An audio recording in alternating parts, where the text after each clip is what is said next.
Look at Peter McKinnon. He's the king of the, look at me, man. I'm an adult. I'm 53 years old. I don't have time to watch your extravagant sponsor paid for content about photography when really his whole business model, he's a YouTuber that uses photography as his niche. And don't get it twisted, he is a YouTuber that uses photography as his medium. He is not a professional photographer. All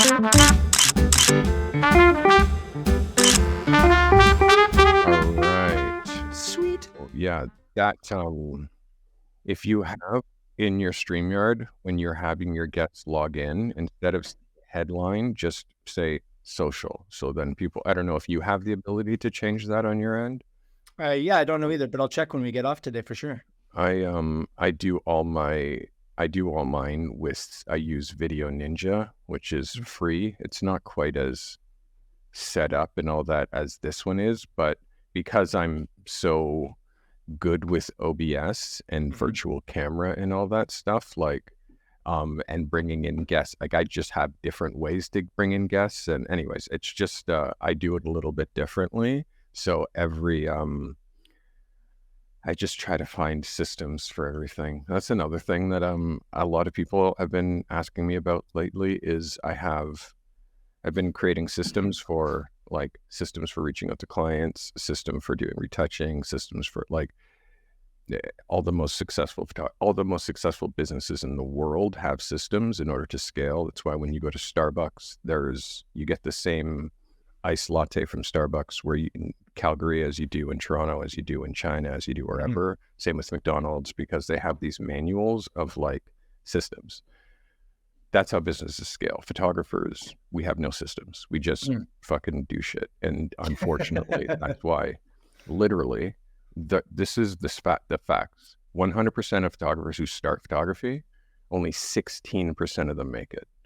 60% of them fail in the first year. And then 25% of them quit in the second year. That is the ratio. So for me, who've been doing it for 3 decades, like people want to talk to me about that stuff and longevity and how I've been like known as a photographer for 25 years and still doing it and still trying to like expand and be more and more and more known. So yeah, like that kind of stuff for me, that's conversations that people want to listen to. People talk, like, as far as even helping you blow up your channel, I've been in YouTube University for 2 years. And you can see the effects of it, even since we first started talking and what my subscriber base was and what my audience was and what it is now. Like, it's 10x'd in 3 months. So amazing. It's just because I know exactly what the people who want to watch me want. I know exactly what they need, and I feed it to them every day. And my shit's blowing up. So the interview portion of my channel is the least successful portion of my channel. It's the least successful. It's where I've interviewed Jamel Shabazz. I've interviewed the biggest photographers in the world. 1,000 views. You know what I mean? Because hearing other people's stories, hearing other people talk about their photography, people are fucking selfish. People don't give a fuck about other people's photography. They don't. They care only about their own. Yes or yes. They care only about their own. Photographers are a selfish group of individuals. So if you want to serve an audience and blow your channel up, facilitate when you talk to these photographers, shift it from the work, because every photographer has a dick swinging and it's like, I'm shooting with this lens and I got this and I got, it's like photographers are fucking idiots because they spend all their time thinking about the work and zero time thinking about the market needing that work, caring about that work, or giving a shit about the way that you're doing it. No one cares about the market, what the market needs, what the market wants. They just jerk off and shoot pictures into the fucking universe. And guess what? Everybody has a fucking 4K iPhone in their pocket. No one gives a fuck about your photos.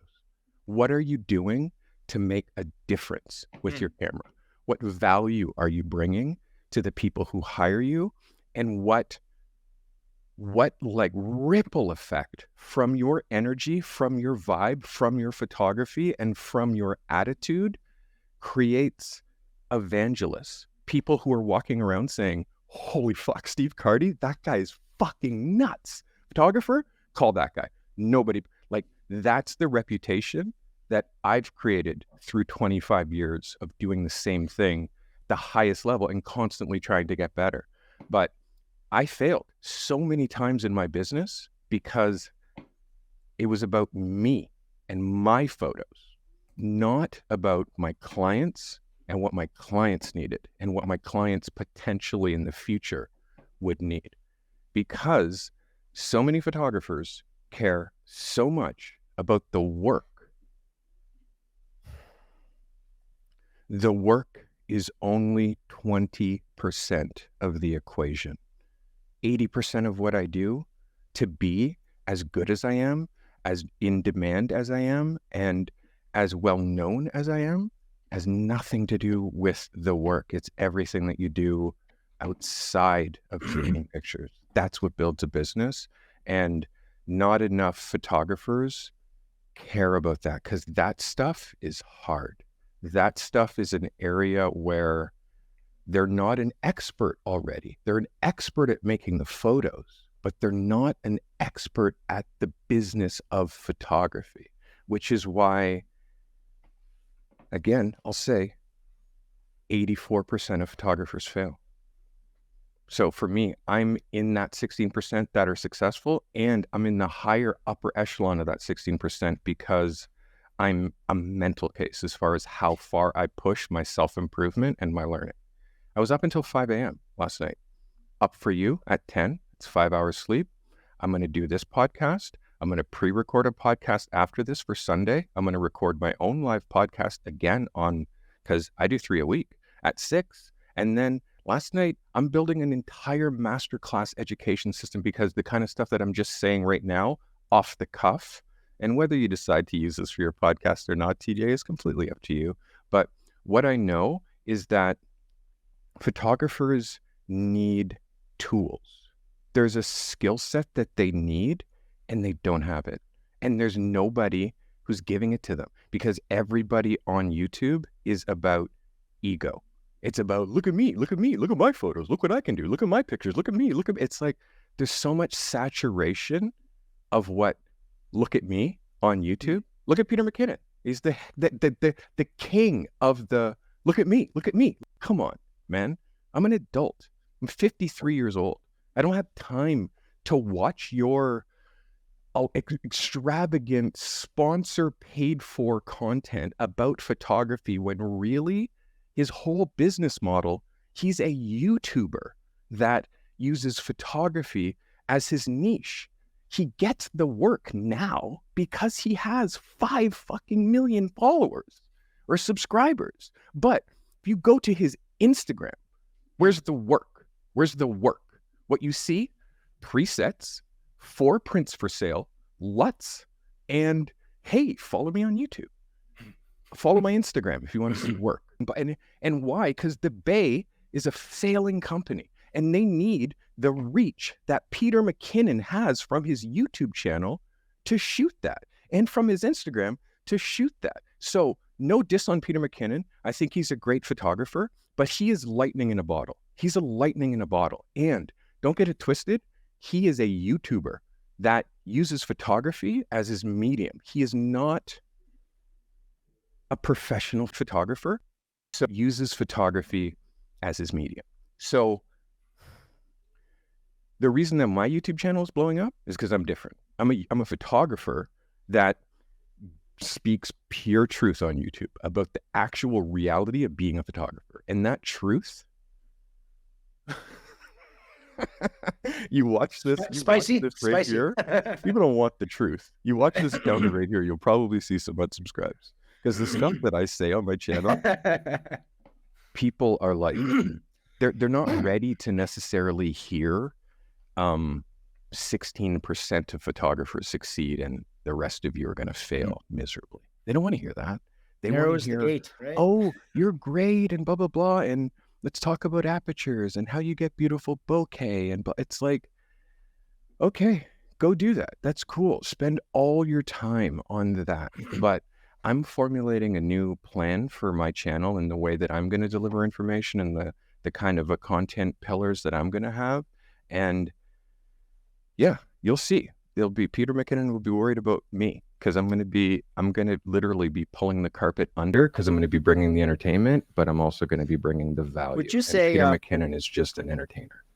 would you say, in talking about that, like you're talking about the bokeh and what lenses you shoot with and all that kind of stuff versus the building the systems in place to be a successful photographer, could you ascribe that to just what people are looking for, or you're looking at two different specific target audiences, maybe a beginner who knows nothing versus a photographer that wants to succeed in their business, and maybe there's two different niches? For me, I had a segmented audience. There's a couple of different ways that you segment your audience. Number one, post shorts. That's the quickest way to segment your audience as far as any kind of creator. What happens is shorts is a candy store. So shorts is candy. So if you're not there delivering your cool slideshow transitions with your photography, somebody else is there and they're doing a little dance, and someone else is there and they're doing a talking head video. And like social media, that kind of short form horizontal content is just candy. If yours isn't there, someone else's is. And the people who watch shorts and maybe even subscribe, they don't follow up because they're shorts, they're candy store users. They don't follow up and go to your long form content, which is fine dining, a beautiful restaurant. What you're creating, TJ, is fine dining. It's a beautiful restaurant. You're learning and you're building relationships. People are learning about you as a creator. I've watched tons of your interviews. They're learning about the photographers, which again, I've learned a lot about those photographers. The problem is that nobody cares. Nobody cares about other photographers' stories unless it directly affects something in their life, unless it directly relates to a story that they can take that story, apply it to their own photography, and that will make their life better, easier, more enjoyable. So I don't know, like bokeh and lens selection and this kind of stuff, talking about photography in the purest form is there's nothing more than I love doing is talking about that. But it's the application, and I'm talking about it for a professional application because I feel like there's way more photographers out there that can give you that sort of, how do you call it, entertaining photography content on YouTube that'll teach you about bokeh, and they all shoot like, here, let me grab my grab my camera body.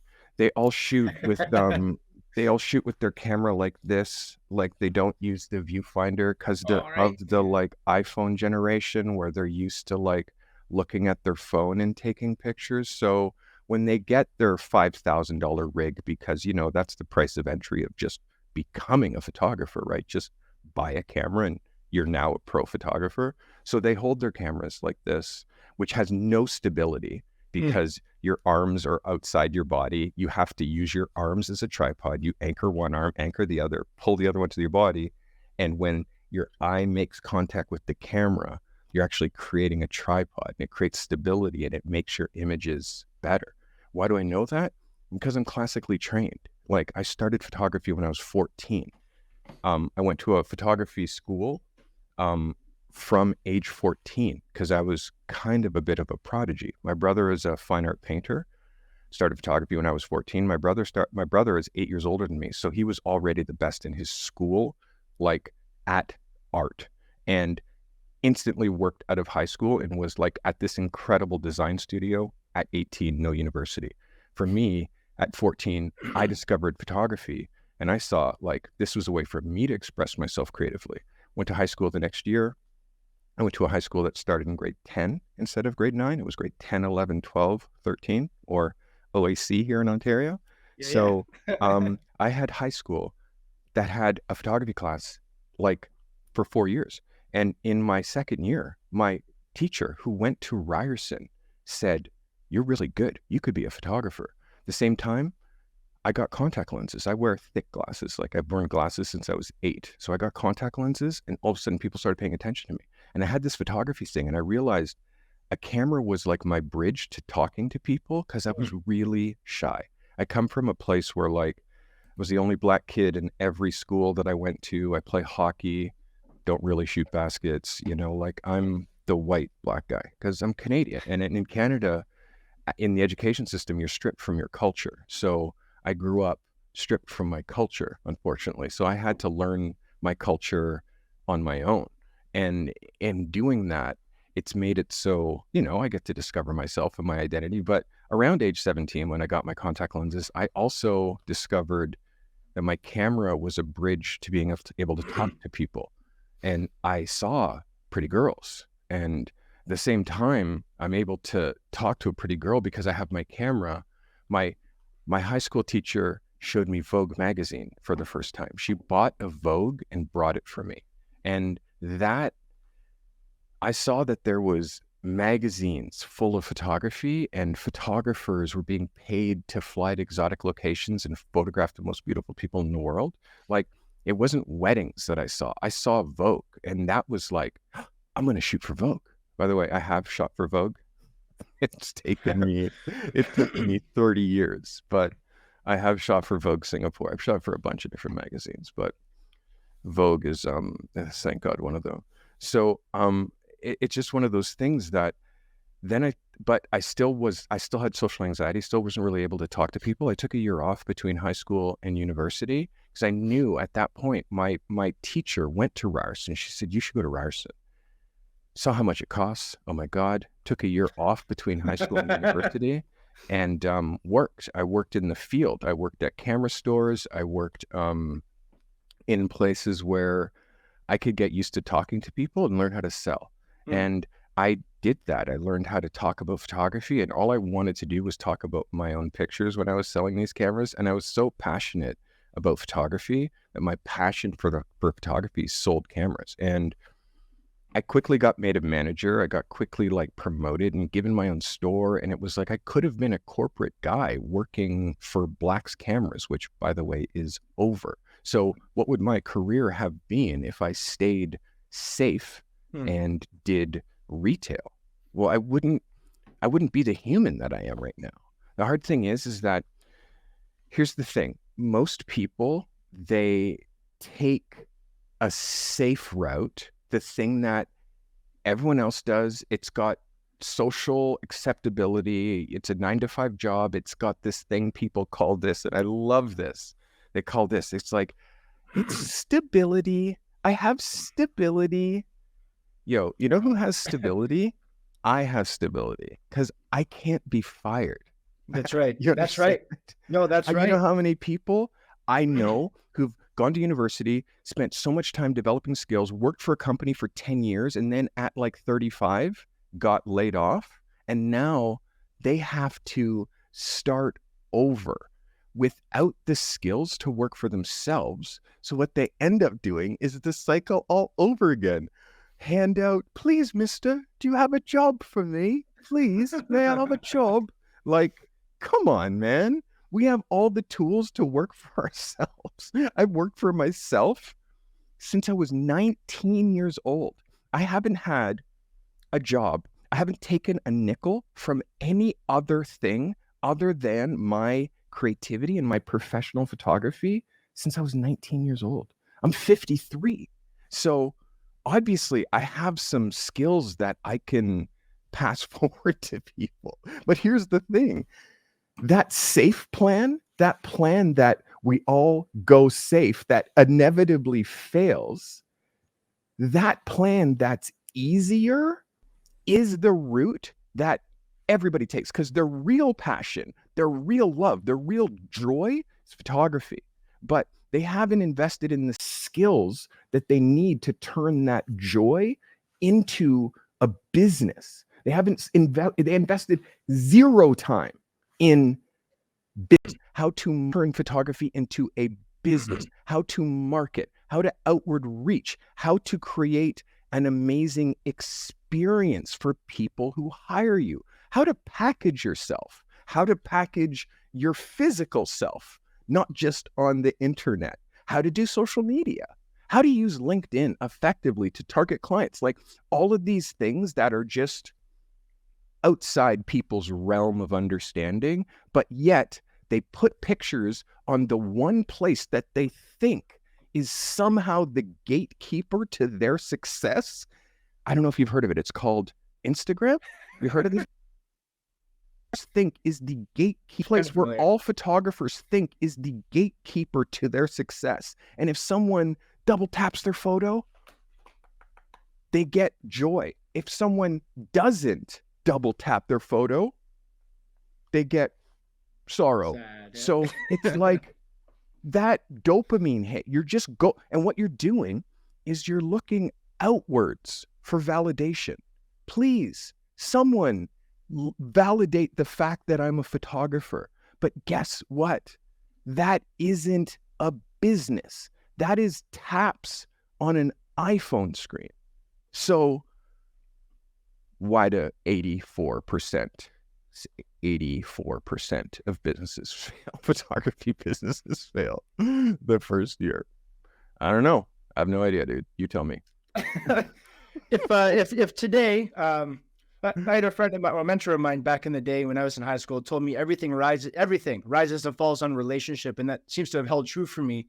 Combining that with brands, a personal brand, you'll hear every YouTuber and every photographer on YouTube talk about brand being built on social. So do you agree? And no, well, I mean, I agree and I don't agree, TJ. Okay. I agree and I disagree. This is something that's it's a really great question. We have to do a mix of two things in business as a photographer. We have to do two things. We have to both passively sell, and passively selling, it's super simple. Passively selling is what you're doing with your website, the package, how you look on the internet, what your profile looks like on Twitter and your blah, blah, blah. You know, like really people, let's be real, Twitter is a different conversation. People are usually just doing Instagram. If they're at level 1, they do Instagram. Level 2, which photographers don't even get to, is their own photography website, personal website for their photography. Number 3 is, again, people don't get there, which is like when you're passively selling from social media, that's one thing, but you have to passively be selling and also actively be selling. If you're not doing both of those things together, your business will fail. It's just simple. It's just, here's this. If you're not doing both of those things together, I actually promise you your business will fail. Promise. It's a Carty guarantee. I mean, you might get sporadic work, but I don't care how good your website is or how good your photography is. If you're not actively looking for people in your niche that could use your skill set and then crafting a perfect email or asking for an introduction and bringing yourself in front of them and saying an irresistible offer, if you're not doing that and like, because to that client, you look like a gift from God. To the right targeted client, you look like a gift. Like, oh my God, how did this guy know that you're exactly what I need? And how they know, or how I know, is I do the research. I look, I see their social media presence. I see their kind of blah, blah, blah on social media. The photography is sometimes good, sometimes bad. Okay, cool. I look at their website. And then when I look at their website, I go like this. Oh my God. And I say this to myself. You're going to pay me about $10,000 to fix this because your business is fucked. And then I do a little bit of research, and then now I find the point person, and now I have the information that I know. I see that they're constantly active, so my email looks like this. Hey, I can't help but notice that I see your work continually coming up in my feed. Point 1. Second line of the email. I noticed that we both have TJ in common. Oh my God, I can't believe you went to high school with TJ? I was on his podcast. I can't believe that we're both on the same connection. Third point, the compliment. I really loved what you did in this episode with Carty. It was really incredible. I really think that how personal it was, how real it was. You really brought me such great value, and I really got a great hit from that. Thank you. That was number 3, the compliment. Do you see how when I said that, do you see how you felt in your stomach when I said that compliment? Do you see how you were like drawn to me the way that I'm speaking to you?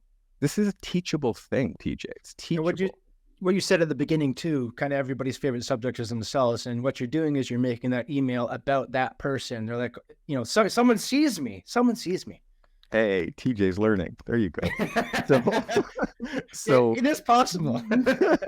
So yeah, and then the third point is the value. Hey, do you know what? I've been a photographer for 30 years, and I specialize in doing exactly what you're doing.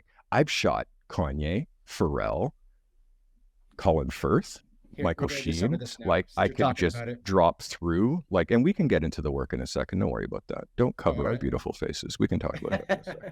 But we definitely, what you'll notice though, TJ, is we definitely have people's attention now. We definitely have people's attention, and we wouldn't have their attention looking at the work. But the thing is just in me saying that, and you can front load the work before this podcast starts, because that's going to help your engagement. People seeing the person that you're about to shoot has shot Kanye. And also what will help your podcast is take one of those images and use them for your thumbnail. For one time, one thing different, change your thumbnail format, and use trending, something that's celebrity, like Kanye West. This photographer shot that guy. You plus and it's like, now you're bringing the photographer that shot that guy to your channel. Now that package, now you have the potential of literally unlocking the secrets to YouTube, which again, we can talk about that offline. I can talk to you about like the stuff that I've learned, but just back to the point, it's like this whole thing is a game. This whole photography thing is a game, and people take it too serious, but they also don't take it serious enough, because like chess, there is mastery. There's mastery of photography. There's mastery of business. But unfortunately, photographers, or I will call them hobbyists, who are playing with cameras. I mean, no offense if you're out there not making money with your camera, but there's such strategies, and unfortunately, photographers don't know what they don't know. You can't possibly know what you don't know unless you speak to somebody who is doing what you hope to do. That's literally I'm like 3 decades ahead of you. So because of that benefit of having just such track behind me, so many failures, so many insane successes, and the stories behind I made every single one of them happen, it becomes like, I don't know, it like YouTube again, how you change YouTube, TJ, is by asking different questions.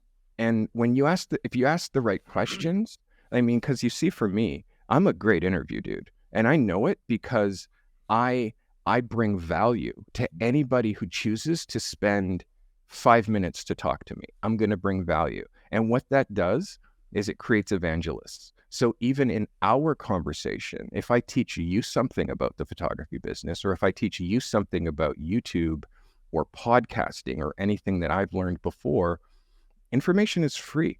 And you cared enough about me and my work and what I'm doing to invite me on this show. I care about you and what you're doing in order to try to make it so more people know about it, because the interview format is one of the most beneficial things.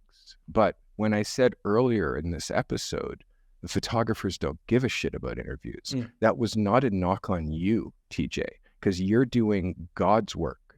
What it is it's a knock on the photographers. And I want you to hear that and let that just ring in your head, because the value that you can bring from bringing in an experienced photographer to talk about life and work, It's amazing. I just think that if you switched your structure and had a 3-act structure, number one, give me the story. Tell me that success story. Like, how did you make it as a photographer? Number two, your acts of wisdom, your things, your value points, the things that you can bring that if someone watches my episode, they'll be like, oh my God, that was a sick episode. And then 3, the work. The work is the last. You watch the whole episode if you want to see the work, but front loading the work or making it all about the work or making people talk about the work. And believe me, for me, when I talk about my work, I make that so interesting because I care so much about the work. But as I said earlier, that's only 20% of it. That's only 20% of what it is that we do. So there's 80 other percent of it, and every single guest that you bring on the show has that 80 other percent of it. And if you dig that out of them, what happens now is you bring way more value to the exposure therapy audience. And that now is what we're trying to do. How do you, you talked about the initial outreach, right? The cold email or whatever you'll say. Mm-hmm. So once you're on set and then after you've done your shoot, how do you foster and keep kind of nurturing that relationship over time so that they keep calling you back again and again and again, besides just the quality of your work? For me, it's, I try to, it's weird with photography. You have to culture and craft relationships, but with every different kind of client, there's different ways to craft relationships. Like for me, I go for whales, meaning like I work like, I don't know, 10 times a year, you know? So, I mean, it's hard to explain. I work all the time, but as far as actual photo productions, photo shoots, like productions, I do like 4 productions a year. Like, but productions are like, imagine in August, I did a job for a client. You can look at my website if you want to dive deep and put 2 and 2 together to figure out who that client is, or my social media. But that client had a need, which was 4 days, still photography and video. And the thing is the reason I'm still in business, by the way, here's another secret. Creative services, you're just photography, creative services, you're just photography purist, cool. But again, you'll fail. The ones that can tell stories through the single image and the moving image, the one that can both tell visual stories with moving pictures in a certain style and also translate that also to still photography, or the still photographer that can translate that still photography style into video. It's never been easier to do that. Like, it's actually with Amazon and LED lights and the modifiers and all that, like, it's never been easier to do that. And you'll see like photographers from Toronto, Daniel Schiffer, he's a video maker, really. He makes videos. But as far as just a creator, Daniel Schiffer, oh my God, this guy's got 5 million subscribers. And he literally has a $2 million a year video production company where he makes commercials that he started just from doing it on YouTube, and his marketing and his seeing a hole in the market and filling it in the most, he caused an explosion. And now it's like, he stopped YouTube for like 6 months to catch up on his commercial work because he bought a house already. The kid's 26. Good man. Yeah. He bought a house already. He's 26, TJ. So I have coaches. Like, by the way, here's the thing about coaching. There's millionaires that they pay $50,000 for master classes. And you're like, I mean, that's just out of the realm of the most regular person, right? Like, why would I pay? Why? Because you know why? Because you get to talk to a guy who's built multiple multi-million dollar companies, and he teaches you how easy it is. And he gives it to you like this. Boom, boom, boom, boom, boom, boom, boom. But guess what? To be in that masterclass, it's like a year-long thing. And if you get one like hour with him per month for a year. And it's not one-on-one, it's like a group. And it's like $50K. So here's an example. I did 2 years with creative consultants. And I mean, these guys broke me down in such a way because I was a photographer for 20 years, but I wasn't successful. I had all these photographs and all these pictures and all these celebrities that I had photographed, but I wasn't successful. And 2 years with my creative consultants. The next year, I signed a 2-year deal with Canon and became Canon Canada's first brand ambassador. Oh, amazing. Yes, before Peter. Before Peter McKinnon. And funny enough, Super Time, I'll tell this just on your podcast because it hasn't been recorded anywhere else. I wrote, when I was sponsored by Canon, I wrote Jerry Maguire's speech, which was all about, like, when I was signed with Canon, they didn't have social media. They didn't have Instagram. They weren't leveraging user photography like GoPro in order to promote their cameras. They were sending out emails, 20% off a Pixma Pro printer. Like this is what Canon was doing when they signed to me. And they weren't in the right men's headspace at all. They didn't have Instagram. I'll say again. They didn't have YouTube. So I gave them a Jerry Maguire speech. I sent an email company-wide that this is what they need to be doing. And when my contract came up to be renewed, I didn't get renewed because that email fucked some people. That email literally at Canon, Canada, you know where you are. I hope you get to watch this. Those people, that email, because I was able to precisely say exactly what the company wasn't doing and why they were behind, the people who were my handlers, because my main handler, who I love so much, she quit. She left Canon. She was like, they're so backwards. And then I had but I didn't really have a handler. I just was like passed around between a bunch of people. And like literally 18 months of this 2-year contract went by and they didn't use me. At the end of the contract, guess what? Canon Canada had to write me a check for $27,500. Because it was a $50,000 contract over the course of 2 years, and they only used me 8 times, and it was in the contract that they had to pay me whether they used me or not. So Canon's a bit bitter, as you can imagine, towards Steve Carty. Even if I still shoot Canon cameras, I talk about them all the time. But as far as Canon, the brand, giving me love, like when I bought my R5, I messaged Canon. I'm like, hey, X. I'm buying an R5, it's your flagship, blah, blah, blah. It like nothing else. The R5 there was no R3 or anything. It was the R5. And it's like, hey, I'm buying it. I'm spending a bunch of money. Like, can I get it through you? And it was literally like, yeah, man, we don't have any. Like, that was the added, like, literally, that's how they treat me. And the funny thing is, then Black Lives Matter happened and all that stuff. And it's like, with all this photography education and all this cool stuff that I'm doing, you'd think that they would kind of come back to me. But no, they went and like reached for another brother photographer to sign and put on. And again, the person they signed is a great dude, and I'm like super proud of him, and he totally deserves it.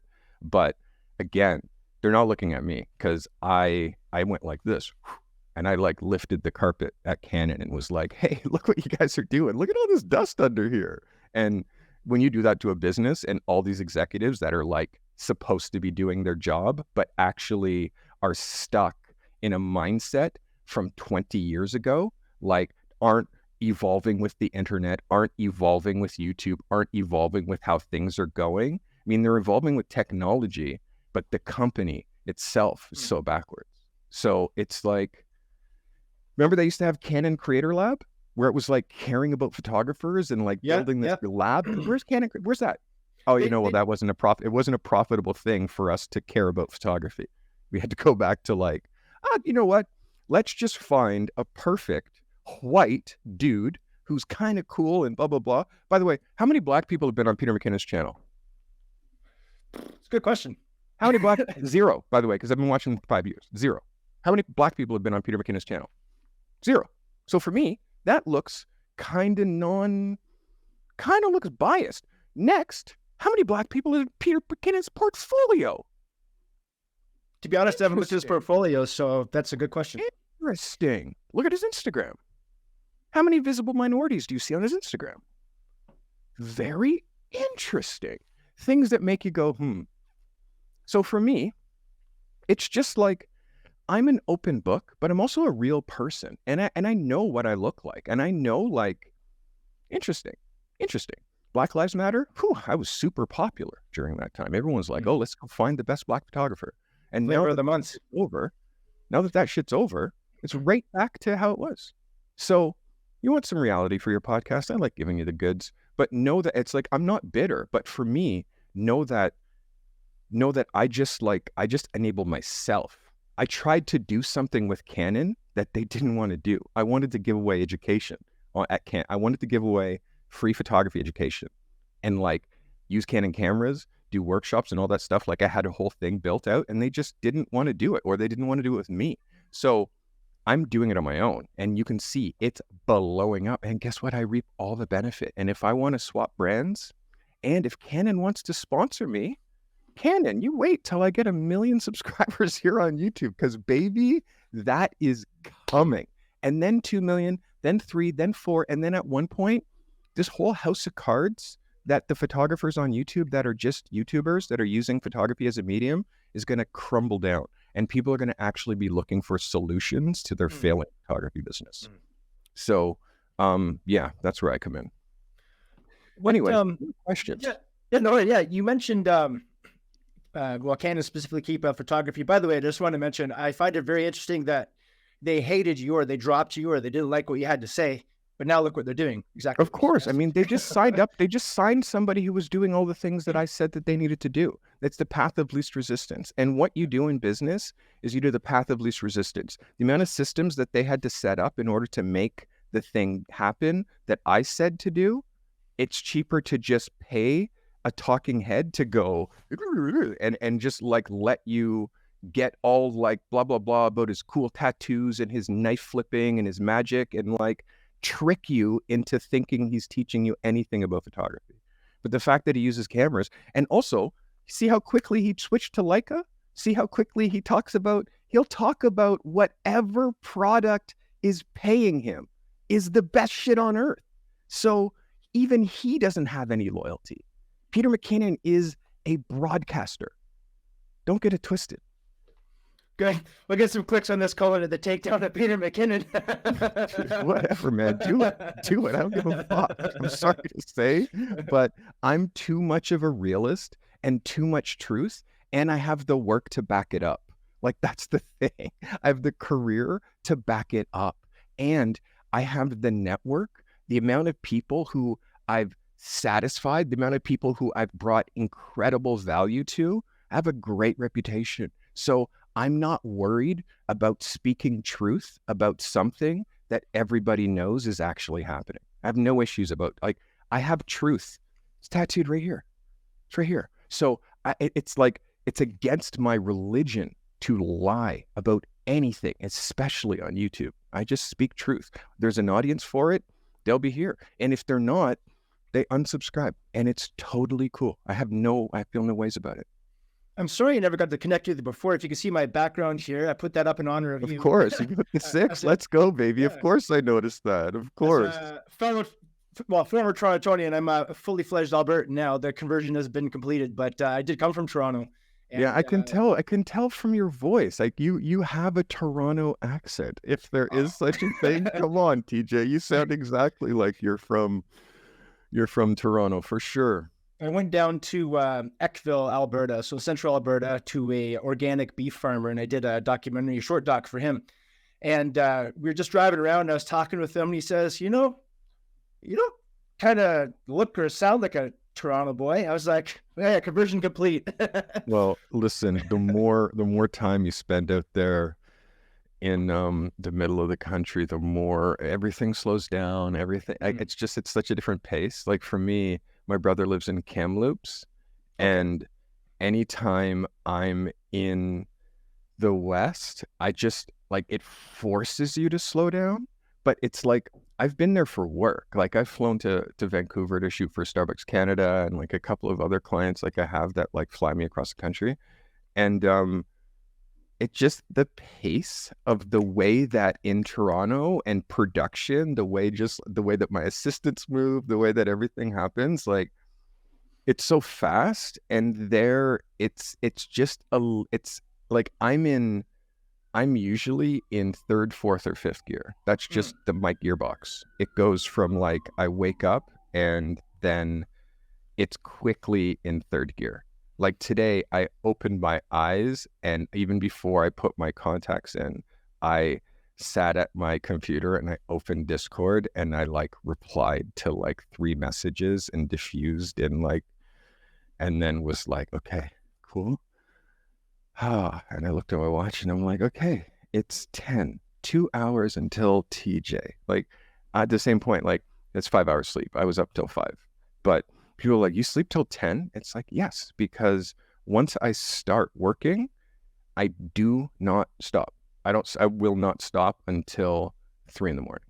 Like last 2 days, I've been on this like creative flow and like brainstorming out ideas and stuff like that. And it's like seeing and trying to explain to people what a creative flow looks like. Like it looks like this. Like this is what my creative flows look like. And I do these like map outs, and I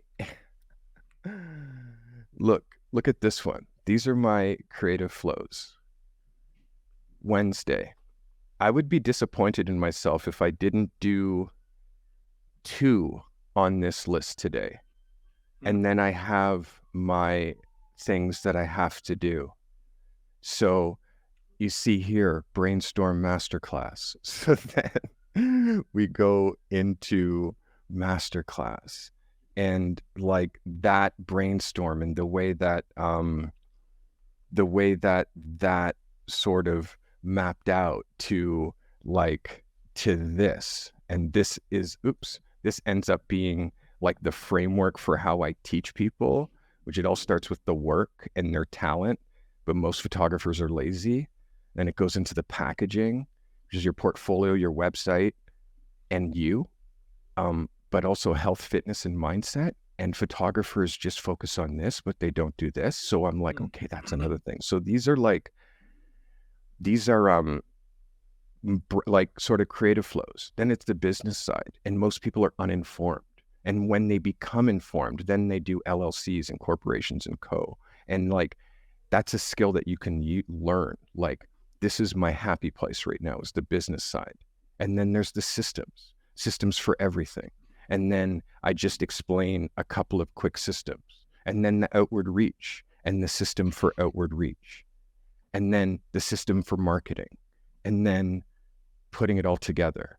So this, and then community and accountability and self-improvement and weekly tasks, monthly tasks. Like this is how I map out my creative flows. And photographers, creatives, we have to write everything down. The problem is that we watch YouTube. You watch YouTube video and you're like, oh my God, Carty's got a new video out. And you watch that YouTube video and you take it all, and then you're like, okay, then it's over. And guess what? You watch another video, and then you watch another video, and then you take a shit. And what I just said is out of your head. Do you know what I mean? Because here's an example. When digital phones came, we started to outsource our brain, meaning we no longer had to remember every single phone number that we owned or knew. We outsourced our brain to our device. We trust our devices enough. We actually, in fact, trusted our devices more because we knew if we used our devices for phone numbers, we could remember way more phone numbers. And that, obviously, email addresses, blah, blah, blah. Like you think about all the different ways that you offload stuff from your brain and just trust it to a technology to handle it, right? Like we do that. Photographers, we have so many ideas and they just fucking rattle around our brain.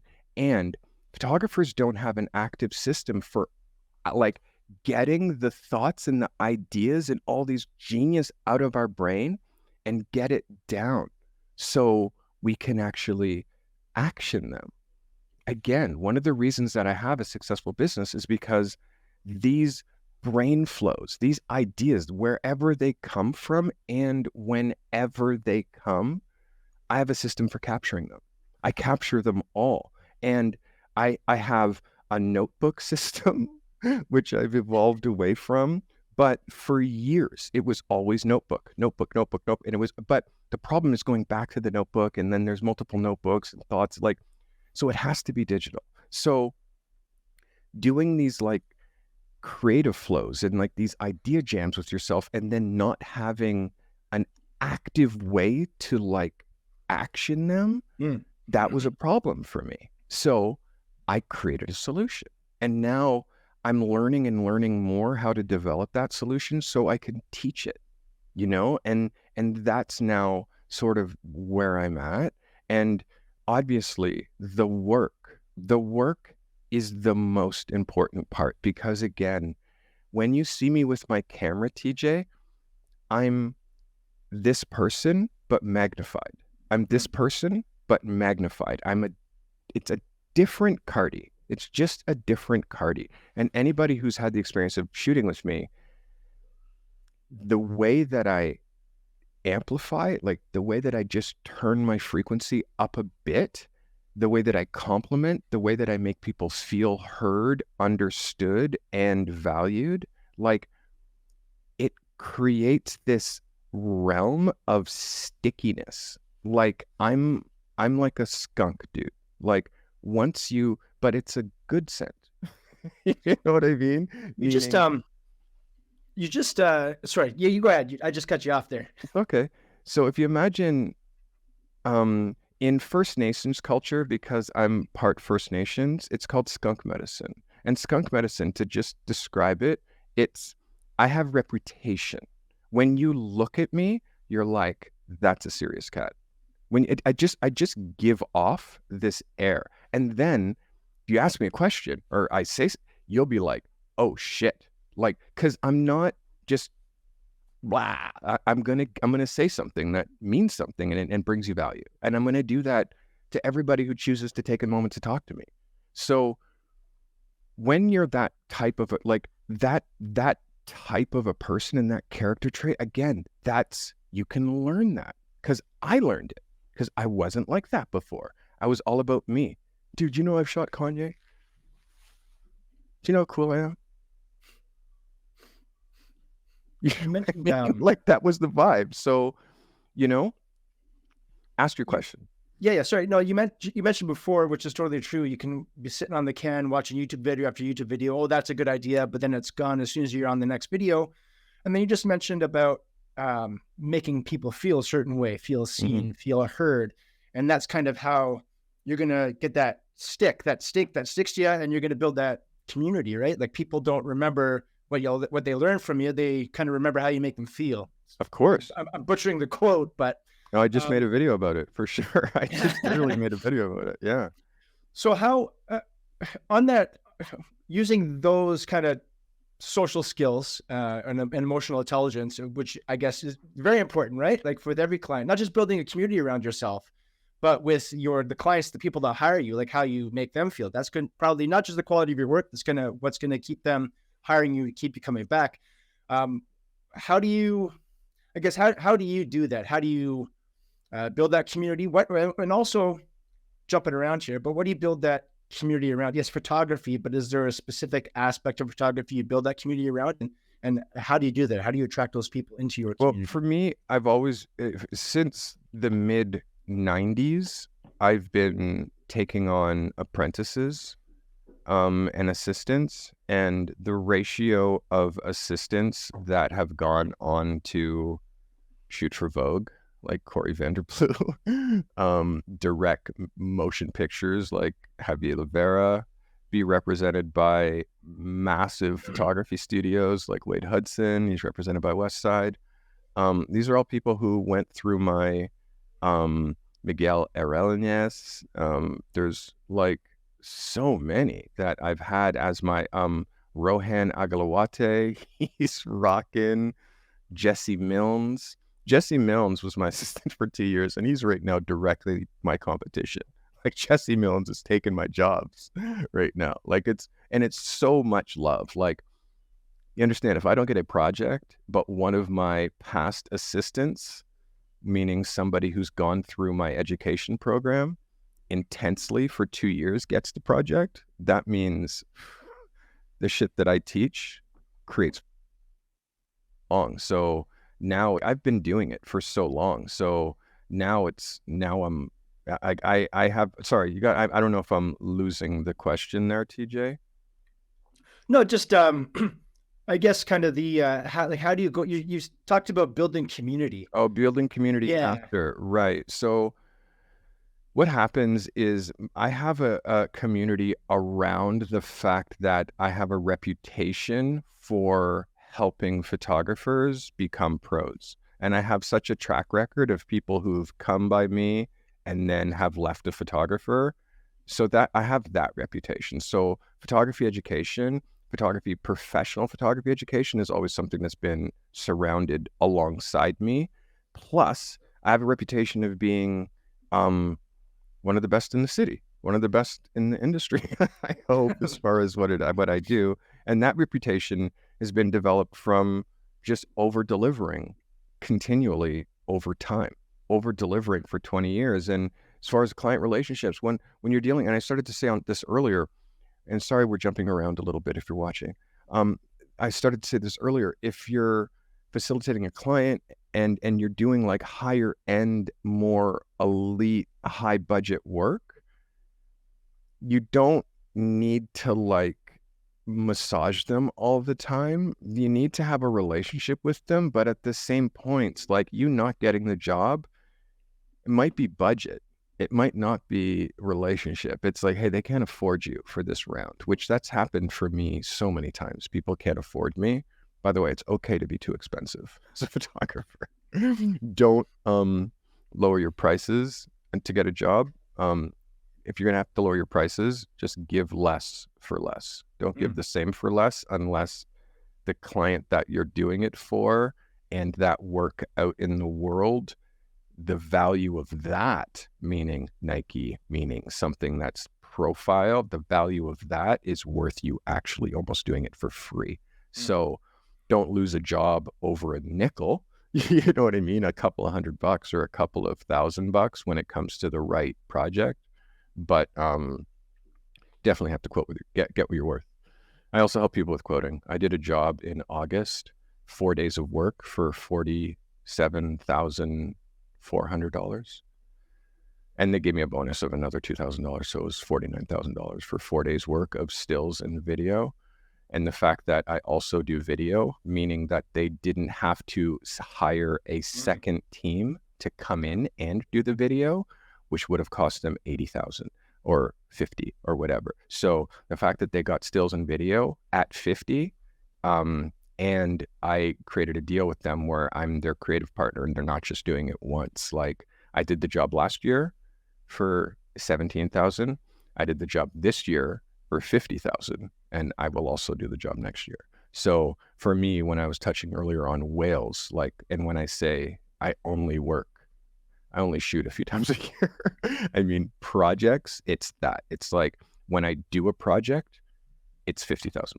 So because of that, it makes it so I can invest so much time in my YouTube channel to get that to that level because I'm not stressing about hustling photography jobs. I can focus on this and just passively market with the jobs that I'm getting right now until I'm ready to flip the switch again and go back into actively marketing, which has to do with me updating my packaging and updating a couple things that I'm going to do before I do that active sell. But once that active selling happens, then next year there'll be like 5 of those $50,000 jobs or more.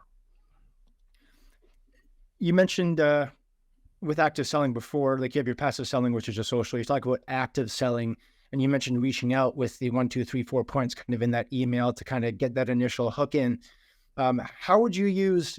I actually hate Instagram with a passion. Same. You'll see if you follow me on Instagram, I post once a month. Like I But again, Yeah. it's just because I'm not trying to attract, because you only get one chance to make a first impression, and Instagram is not my source for money.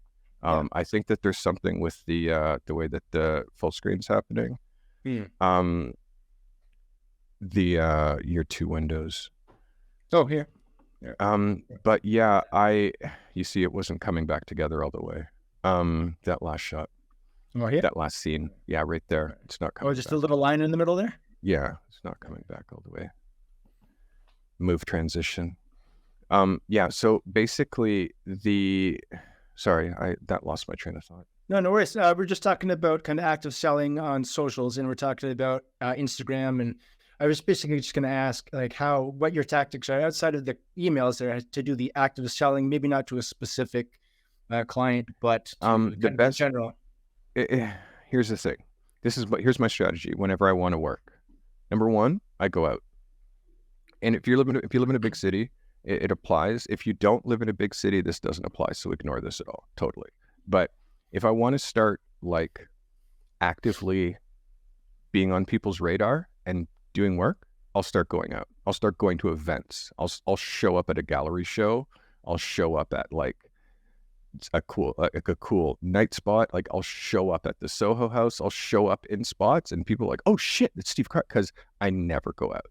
So that's the first thing that I do, as I show up socially. And then after that, it's like the people that you meet, everyone here, you've heard this before. People, like, you haven't seen someone for a while, you bump into them, and they're like, oh my God, hey, Carty, what are you doing? And I'm like, oh, dude, I'm doing lots of stuff. What are you doing? And again, defer back, because I have so many amazing things going. I want to go second. If you want to talk about on the ego side, I want to go second. I don't want to go first, because like I'm going to tell you something and you're going to tell me something better. Because that's like, it's the fuck. But when you're talking to people and you're doing real relationships and you're really talking about, and they ask you like, hey, what have you been doing? And I'm like, well, I'm building a whole education system. I spent the last 2 years on YouTube. They're like, what? You're on YouTube? I'm like, yeah. Well, how's it going? Yeah, I'm like, oh, it's crazy. It's like, again, passive answers, but you're making them ask you what you're doing. And then you're like, yeah, and then I shot this job in August, so I pretty much don't have to work for the rest of the year. And then they're like, what?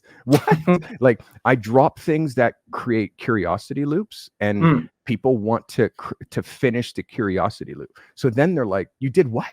And I'm like, yeah, I shot for this client.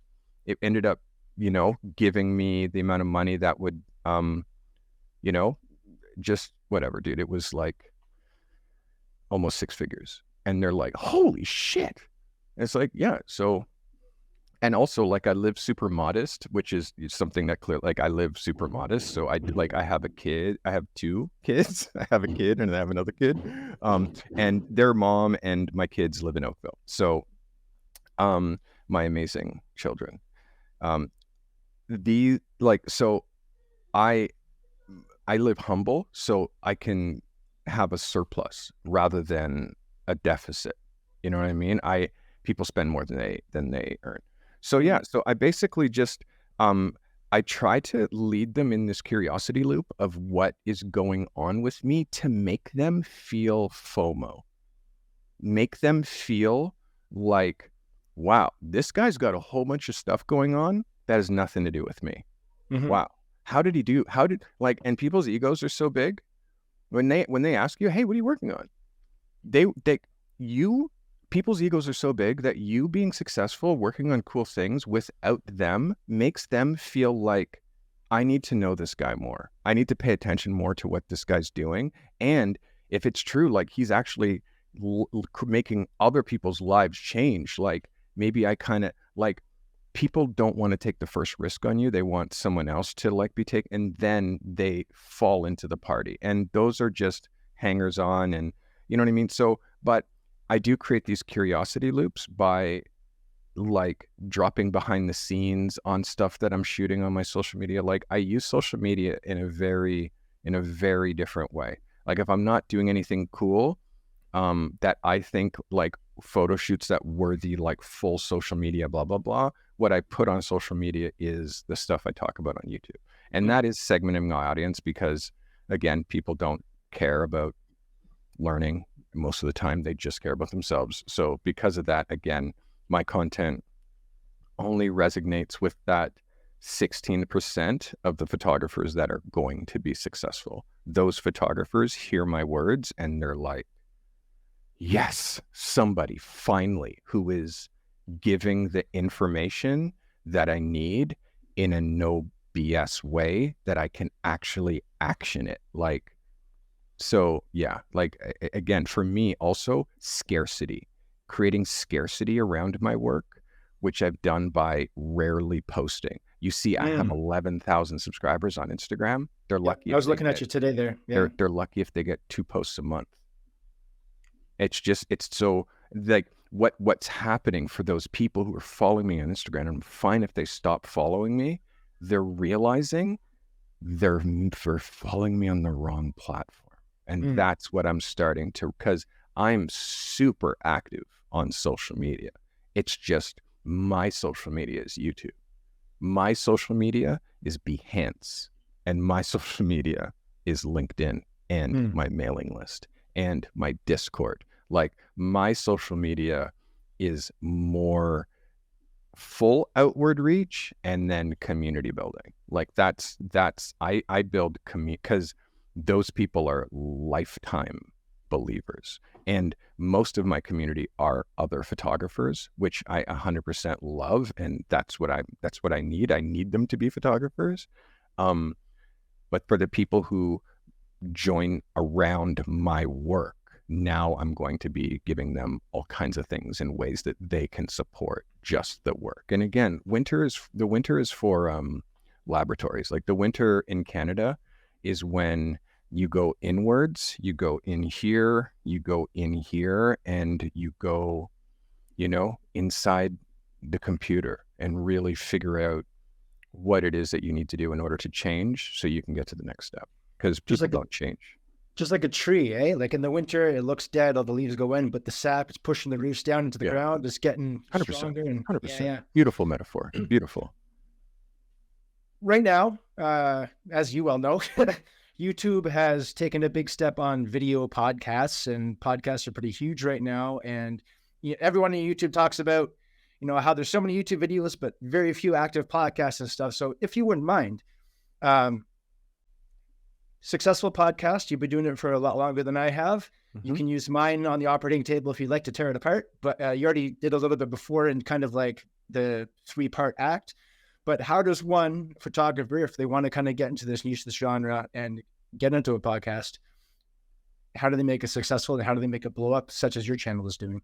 Oh, wow. That's a great question, TJ. Thank you. And thanks for the compliment, honestly. And know that the only thing that's separating a photographer who has something to say and YouTube is the willingness to just do it.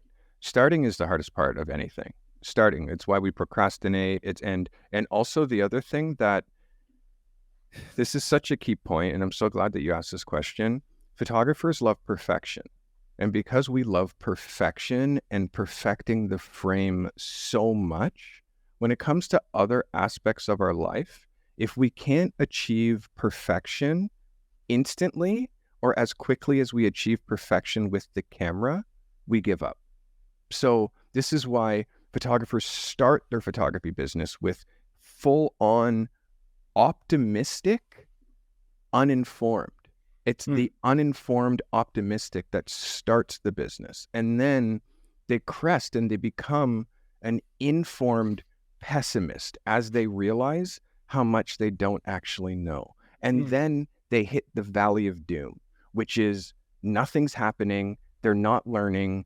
There's no progress with their photography, which is where everybody quits. And then guess what they do again? They're like, maybe I'll be a graphic artist. And then they start a new thing and they go into it with uninformed optimism, with full guns blazing. Then they hit the crest. Then they get informed pessimism. Holy shit, this is hard too. Then they hit the valley of doom and then they quit and then they start the cycle all over again. That's the legacy of every side hustle, and which is why people don't get past the valley of doom, past that place where they start to get informed optimism, where they're informed and they're optimistic, where they're actually going back up to upswing, which is where you need to go to actually hit success. So the question was with photographers and podcasting, and where I've found my success is I did 2 years on YouTube research. Like I live streamed on YouTube to nobody for 2 years. Like how this overnight success with my podcast was, number one, a year of planning and brainstorming through COVID, like really needing and then starting gaming because I played Warzone and I started Warzone with my son because I couldn't see him because we lived separate and we were, and my daughter were like just being able to be on Twitch, and that was like a thing, and connected me with my kids. And I learned so much about the live streaming space on Twitch and gaming, and how gamers were online for 8 hours and like people were watching them and they were managing to hold people's attention, not just with the game that they're playing, but the way that they were teaching a little bit. Hey, you do this to do this, and then they're entertaining you with the game, but they're also giving you value. So I've learned in that space, and I had a gaming channel. I mean, I still have it. It's not active, but I had a gaming channel. I would like, and then I took the knowledge that I learned from gaming and live streaming gaming, and I'm like, I'm going to do a live podcast because there's nobody who does the interaction. Like YouTube is one way facing. You send out a video, hope people like my video, and then you get a comment, and then you reply to the comment. Like, it's like, and the person made the comment 3 hours ago and they're not on the computer, and then you reply, and then they see that comment 2 weeks later, and then like, it's just, there's no this. And I took everything genius that was working with the gaming space and why gaming is a thing and live streaming in the gaming space, and I applied it to my photography stream. So my live stream is absolutely insane. You don't understand how crazy my live stream is. You understand? Like, I'm nuts with it. And because I'm so good at live streaming, because I have all of these attention resets, because I have zooms and smoke and glitches and all of these things that make it so people are continually engaged in my stuff, it makes the education fun. Like, don't you think? I think so. Yeah. There it is. Oh, dude, get out of here, bro. Move.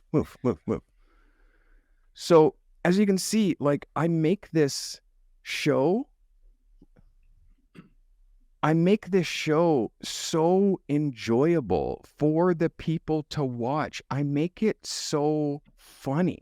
And also, my live chat controls my stream. So all of these things that you see I'm doing, I've learned so much, and I deep dived so hard that my chat can say high quality content. They can put that. They can glitch my camera. They can time warp me. Like, my chat can do all of these things while I'm passionately talking about photography. And do you understand how absolutely, number one, fun, but also hilarious that is? And it means like I'm taking the piss out of myself while I'm giving this education. And for me, like, I created lightning in a bottle. Like, I have lightning in a bottle, but the photo reviews, understand, I have direct access to a 30-year pro. I have something that nobody else has. And that's the thing that you have to find your value, what it is that you bring that no one else can bring. For me, nobody on YouTube has 3 decades of experience. Nobody has photographed this person and this person and this person and this person and has shot this and flown. Like, there's nobody who's taken the time to now be on YouTube. Tin House Studios, Scott Giacchino is an amazing creator. He's one of them. And there are a couple of others, but the amount of photographers that are pro photographers that stop what they're doing and take the time to do YouTube, not a lot of them. So being one of them, it's like, okay, if I'm going to do this, like, this has to be a business. It's not like literally. And again, I did it 2 years for free, literally streaming to 5 people. But what it helped me with is it helped me be dynamic on camera. It helped me be like the way that I like punch in and I'm like, oh my God, can you believe this? Come here, come closer. Let me explain this to you. Like that kind of stuff. Like, you have people hanging on your every word because I'm a crazy person when I'm doing these live streams. It's so fun for me. I'm in my place. It's just me. I'm by myself, but it's so fun. And like, I used to stream to like 5 people. And if I hit 10, I was like, oh my God, 10 people are listening to me. This is insane. Now, like, I'm streaming, like live streaming, you hit like tier. I'm now streaming to 50. So from when I started, I'm 10x where I started with my live streams. Now, after my live streams, when I would end a live stream, if it got 50 views, oh my God, if it got 100 views after a while, it was like, wow, that's a good podcast. It got 100 views. Now my podcasts get 1,000 views, 3,500 views, 4,000 views. Like, now it's like, okay, what's happening is believers are being, because people are seeing like, this guy is different. This guy's different. And he has great things to say. And he's continually resetting my attention. And every episode is giving me something that I didn't know that I needed. But oh my God, I had never even thought of that, because photographers don't know what they don't know. So once you find a photographer who also admits, I don't know what I don't know, but I'm further along on the journey. So there's so many things that I've learned that you still don't know. Like 3 decades of them. Do you know what I mean? So I'm now into the realm where I'm learning how to like build a legacy. I'm building something for my kids. Like, I'm trying to build like something where I can give the right photography information to the right people. They have the greatest chance of success. Like, that's it. Bring the biggest value. How to be a pro, how to be a working pro, and how to sustain it for decades. That's all that I want to teach people. You talk about a segmented audience. You talked about now, again, giving that value, whether it be on your live streams or your podcast or whatever you're doing.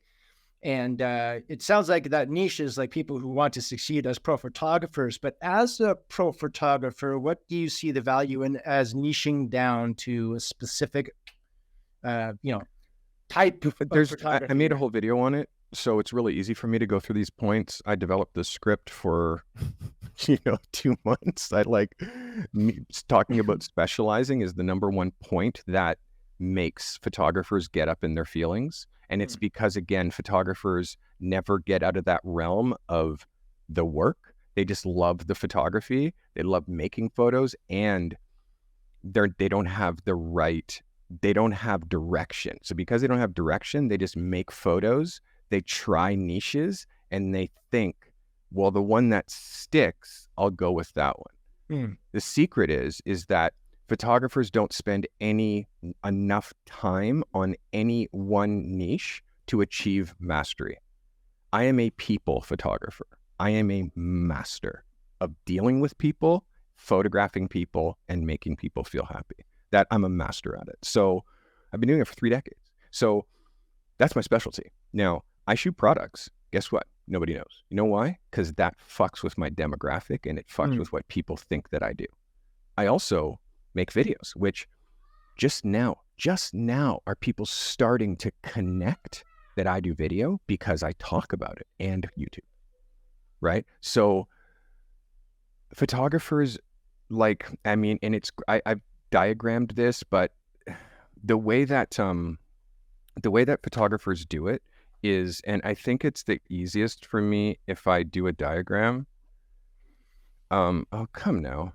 And again, you can cut out all our little slow points here, but I think it's easiest if I do a diagram. And if you imagine, oops, the iPad's not connected. If you imagine how pro photography works, hide that, bring that back up. And this is you, the photographer, with your camera, all happy, smiling, aiming at absolutely everything, right? So these are all the different things that you're trying to shoot. I shoot cars, I shoot weddings, I shoot events, I shoot portraits, I shoot babies, because, you're going to make money if you can show that you can shoot the most amount of things, right? Okay. But the problem is that you're creating no brand, and there's been no household name generalists ever. People don't search photographer. They don't search just photographer. What they search is editorial, portrait, photographer, Toronto. So if you do that search, editorial, portrait, photographer, Toronto, you'll see Steve Carty, photographer, first, because I know my niche and I'm really smart on SEO, and knowing how to name my site, title my site, optimize my site for that market. That's why I get one major magazine client a month, pretty much, just finding me on Google. Now, your website's called Steve Carty, photographer, and someone searches photographer, and it gets 25 billion websites. How do they find you? How? They can't, because you're not categorizable. What makes a genius photographer is they are categorizable. And the thing that's amazing about being categorizable is now you search car photographers, because guess what? I have a Lambo and I want someone to photograph my Lambo. I don't have a Lambo. And I want someone to photograph my Lambo. So you search car photographers, local area. Yes or yes, right? And what do you get? You're an actor. You need new headshots for your portfolio, for your castings. What do you search? Acting, photographer, insert market. What happens? You get less photographers, but you get the photographers that specialize in just that niche. And now you're searching. So what you are doing by categorizing yourself is you're making yourself easier to be found, which is part of passive marketing. Problem is when people don't specialize, they are uncategorizable, they are unsearchable, and they have no definition of what it is that they shoot. Now, ask me, are you a photographer? What do you do? Ask me, and I'll tell you. Hey, are you a photographer? What do you shoot? Hey, yeah, I'm, when you open magazines and there's like pictures in there, I make them. And then what's the next curiosity loop, right? And then what's the next question? Oh, what really? Kind of magazine? What kind of people? What kind of, yeah. Correct. Oh, well, probably a lot of people that you've heard about or know or have seen. And they're like, again, curiosity loop, right? Ooh. And then I say, have you heard of Kanye West? Have you heard of Pharrell Williams? Sandra Oh, Colin Firth, Michael Sheen, and then Thom Yorke from Radiohead. Then I just go through my list, and then I'll grab my phone and I'll be like, here, look at my website. And I'll be like, tick, tick, tick, tick, tick, tick, tick. And then they're like, what the and like, it's passive. Like it's because I'm creating a curiosity loop. The way that I answer that questions, they're like this. And also they know that at the level of photography that I'm at is up here. They already know I'm like up here. So pricing and all that stuff, it's already established. Like, and that's what I talked about, that skunk medicine thing early. Like, one word from me, you're like, whoa. So that creates that like reputation and that like air. And again, it's not arrogance when it's from love and from bringing value to people. And it's not arrogance when it's true.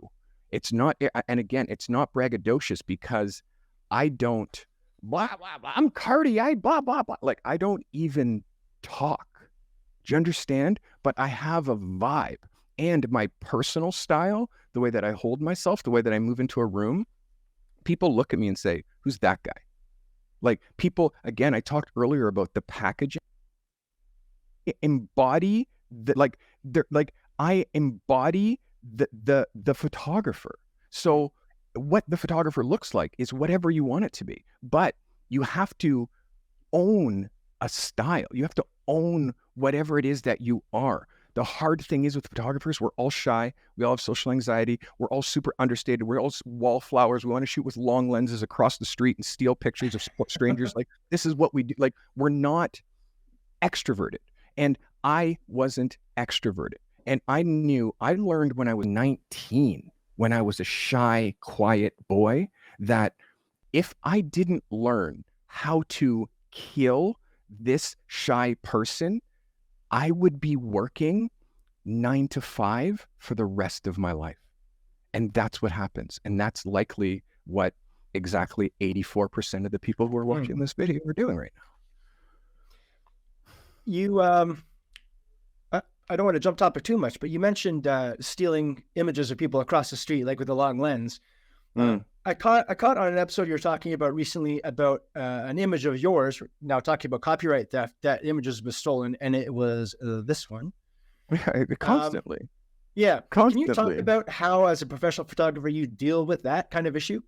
Well, this is my most stolen image. Well, I mean, I thank God I have a great network, because anytime someone takes one of my photos, and again, I'm represented by Getty, which is the world's largest photo licensing agency. So you can't steal this photo. Like, what you can do is post it on Instagram, you know what I mean? And like put it under a Pharrell fan account or like something like, but the thing that people miss, and it sort of goes into watermarking and why I don't watermark my images. I've never watermarked my image. I only watermark client proofs to stop them from using them, to stop them from using unfinished images that they didn't pay for.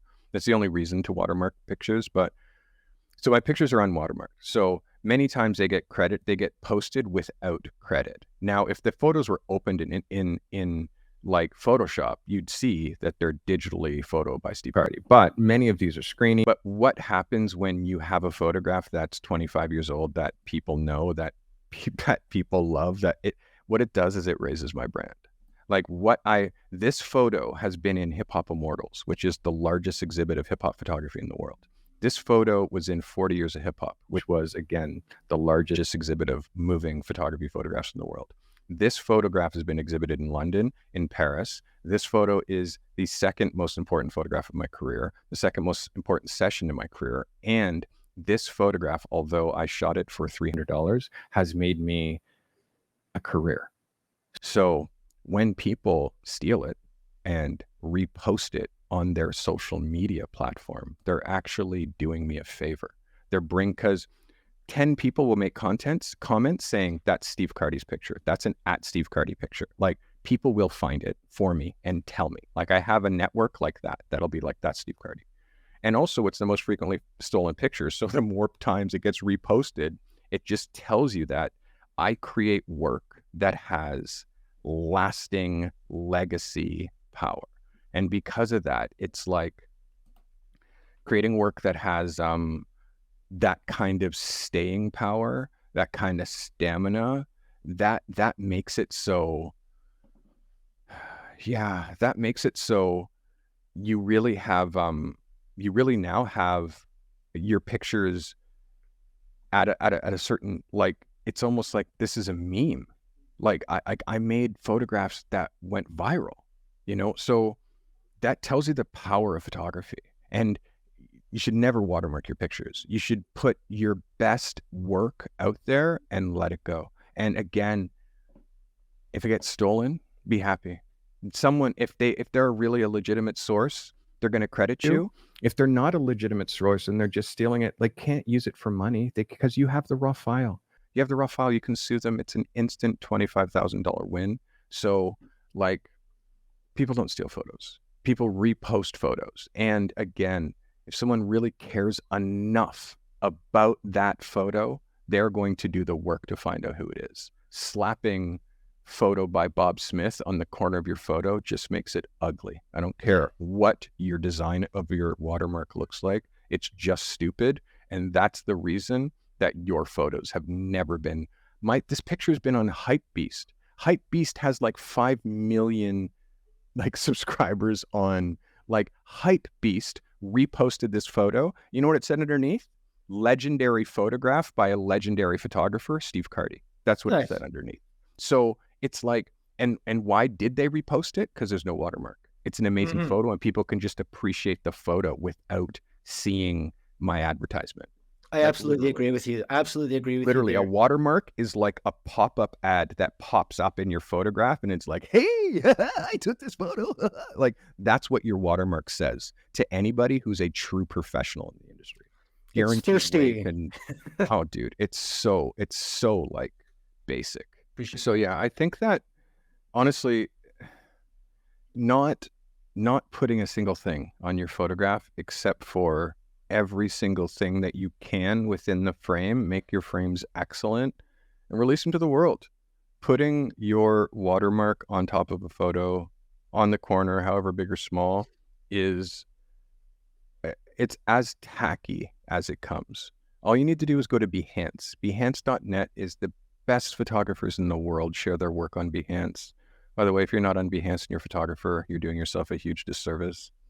And that vibe on Behance is you'll see no watermarks, none. And you'll see work that like literally people could just steal and directly put it in their portfolio and call it theirs. But it's like there's like a level of professionalism in that community that it just doesn't happen. Like, it literally, if you get flagged and you lose your Behance profile, you realize like you now lose the ability to make money as a photographer, because Behance is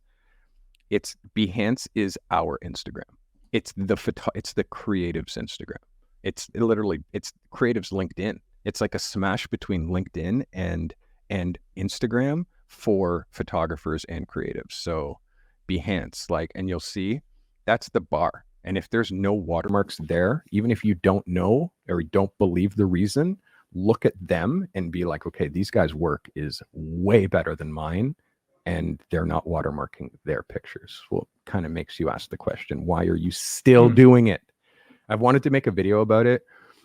It's scripted. I'm ready to go, but there's a creator that made a video on it, and it is so good. And he hits every one of my points so perfectly, and it's executed so beautifully that I just no, dude. I've made a comment on his videos. I'm like, bro, I wanted to make this video. I searched to see if there was an audience for this video. I saw yours, and now I'm not making it. I would rather promote yours. That's kind of what I said. I remember when I first started learning on YouTube about just how to take, when I first got my first camera, one of the first guys I saw was Jared Polin. Everyone knows photo. And here's where everybody starts. I hear that every single time. Yeah, and he's he's the one that says don't watermark your photos because, like you just said, it's just tacky as hell. Yeah, for sure. I mean, like Frono's photo is kind of spun from like a professional photography channel into like photo news, you know what I mean? Which makes money from it. It's a good business, blah, blah, blah. But again, Frono's photo, he's an event photographer, meaning I'm not trying to throw shade on anybody, but it's like, he's a camera tester, you know what I mean? And it's like people who are hiring him to do it. Amazing. He shoots cool photos, like cool, but it's like, it's just different between like a studio photographer like Rankin or like, you can think of Platon in New York, like you can think of Jeff Lipsky in LA, like there's like photographers, You know what I mean? Like they get like literally like Life magazine to like Wired to like Fast Company, like every cover that you see is shot by Jill Greenberg, and like these photographers that so many people, like every movie poster that you've ever seen is shot by Michael Muller or Jill Greenberg, and it's like these photographers are making like $5 million a year, but people don't even know they are. Because why? Because they don't give a. And why would they care about Instagram? You know what I mean? You mentioned So, movie posters there. If we can, let me just take your advice here and put this in the background. And where was it? I pulled right here. yeah, This I is you. shot for the Porter. Yeah, yeah, and again, I started shooting. I've been shooting like cover art, CDs, magazine covers, like television posters and television artwork is something that I started shooting, I don't know, 5-10 years ago, and it's just evolved, and the productions have got bigger and bigger and bigger. I flew to Winnipeg to shoot this. This was produced in Winnipeg. I did all the national artwork, meaning all the Canadian artwork, but this show was also produced in conjunction with BET Plus, which is an all-black 24-hour network in the US. So this was also on BET Plus. So there's whole separate US artwork, which is still just a redesign of the same photo shoot. So global campaign, good money, like these kinds of things. This is like a $20,000 job. I see something in this though that's triggering me to ask you about how you work with your subjects in terms of posing. The girl at the end doing this thing. It reminds me of a Yeah, boudoir I'm trick, like creating hyper. triangles and stuff. Like, I'm could you coach hyper them on this? specific with posts, but with that particular girl, because she was the dancer of the group, like she was doing like, and again, it's a period piece. It's about the first blacks that worked on the railway that went across America. So because it's a period piece, it's full racism and all this stuff. Like it's just this world, and this woman works in this brothel and blah, blah, and so she's like, that's just her character. Like the whole point of this was such an elite high-end production that each one of, and by the way, the woman Adele, who's like second from the right, I photographed her when she was a model when she was 20. And I told her, you could be an actor. You have such a personality. You're amazing. She's like, really? And she followed my advice. And then she followed the path of being an actor. And then she got on a show. And that show was CSI. And literally, she sent me a message like, hey, Carty, I'm on CSI. You were the only one who believed in me. Thank you. And then I met her on set where I got hired to shoot the Porter. And when she saw me that I was a photographer, she cried. And she like literally ran up to me and she's like, and she stopped the whole production. She's like, that guy right there, that's the reason that I'm here. That photographer, he told me when I was trying to be a model that I should be an actor. You're going to make me cry. That's Jesus, these kinds of stories. I mean, this is my life. And so all of these people had a role in this series, and I shot them all individually and it was put together as a composite, but each one of them were so in their role, and they never break character while they're on set with me. So I don't know. I have a methodology as how I shoot posters, how I shoot movie posters. Like I immerse myself in the content and really, I really am able to like generate a look that with creative team, because I worked with like 2 creative teams in 2 countries and like designers in the UK. Like this was like 50 people coming together to put this together. So amazing. You talk about you have your way of shooting and doing with people. I want to talk this photo, if you don't mind. Oh yeah, here. Yasmin Warsami. She's the first Somalian supermodel. What I love about this is it reminded me instantly of the photo that it instantly hooked me and got me passionate about photography, which was Steve McCurry's Afghani Girl. Yeah, of course. It reminded me of that. And can you talk about the importance or how you establish a connection with your model? And you even talked about with your camera, right? A lot of people will shoot out, because they're so used to the phones versus looking through the viewfinder, not just for stability and tripod. I find when I look through the viewfinder, I get that connection to my subject that I don't get when I'm just looking at the LCD screen on the back. So how do you establish to get this kind of a connection with your model? Well, I think that there is nothing else without connection. There's no photography without connection. You're just taking photos. I don't take photos, I make photos. So because I'm a portrait photographer, I live in the realm of nuance, and my nuance is in light. My nuance is in eye contact, and my nuance is in expression. And I like to bring you frighteningly close to people. I'd like to bring you frighteningly close to people. And I don't use zoom lenses. Something Zoom lenses make photographers lazy. Zoom lenses were invented, by the way, only like 20, 30 years ago. Photography started with prime lenses, and that's the realm that I live.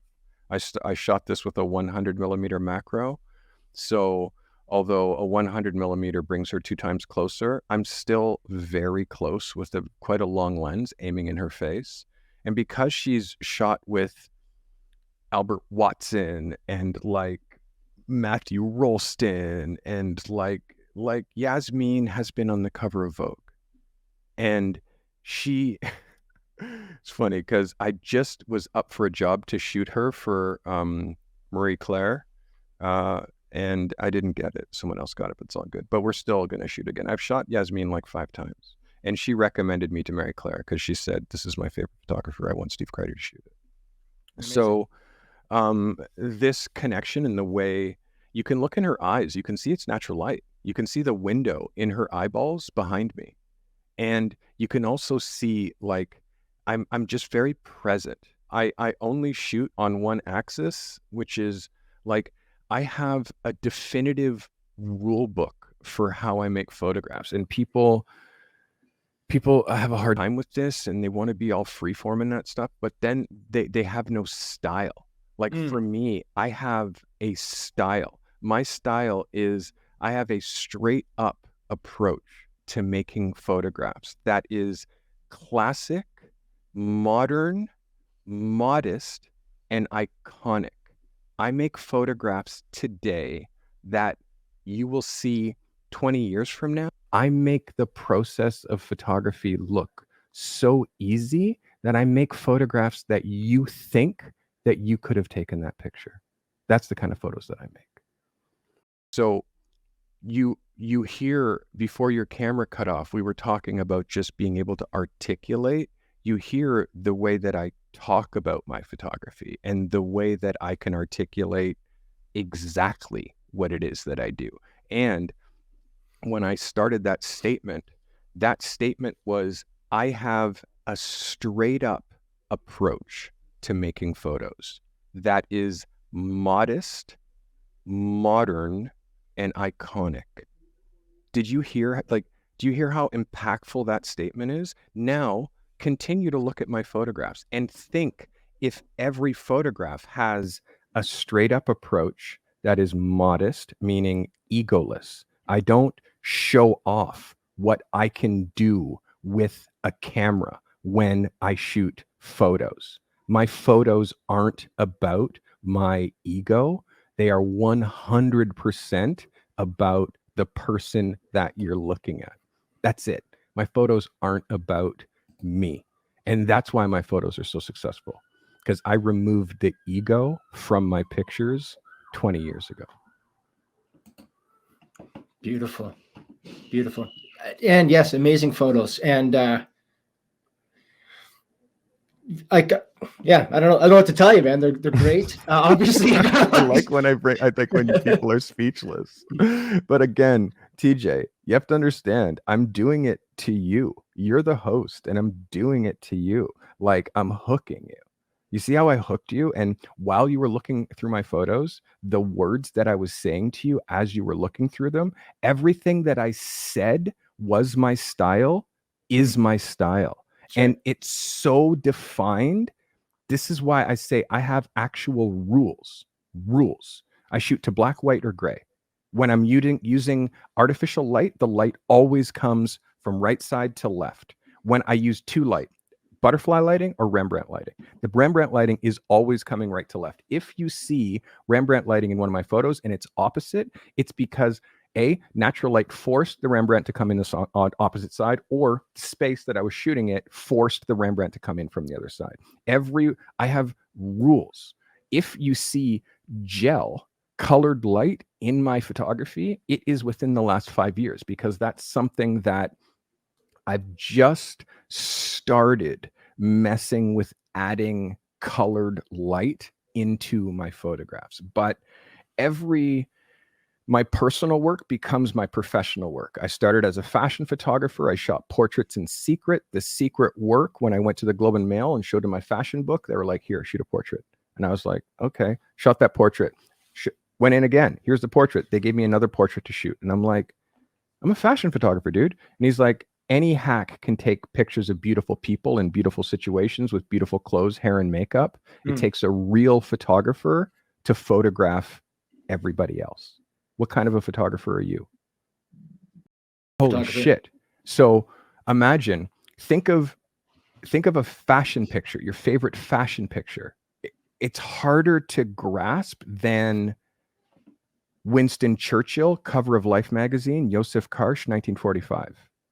It's hard, like John Lennon, Yoko Ono, Montreal, Annie Leibovitz, from the top of the bed, shot one day before John Lennon was shot.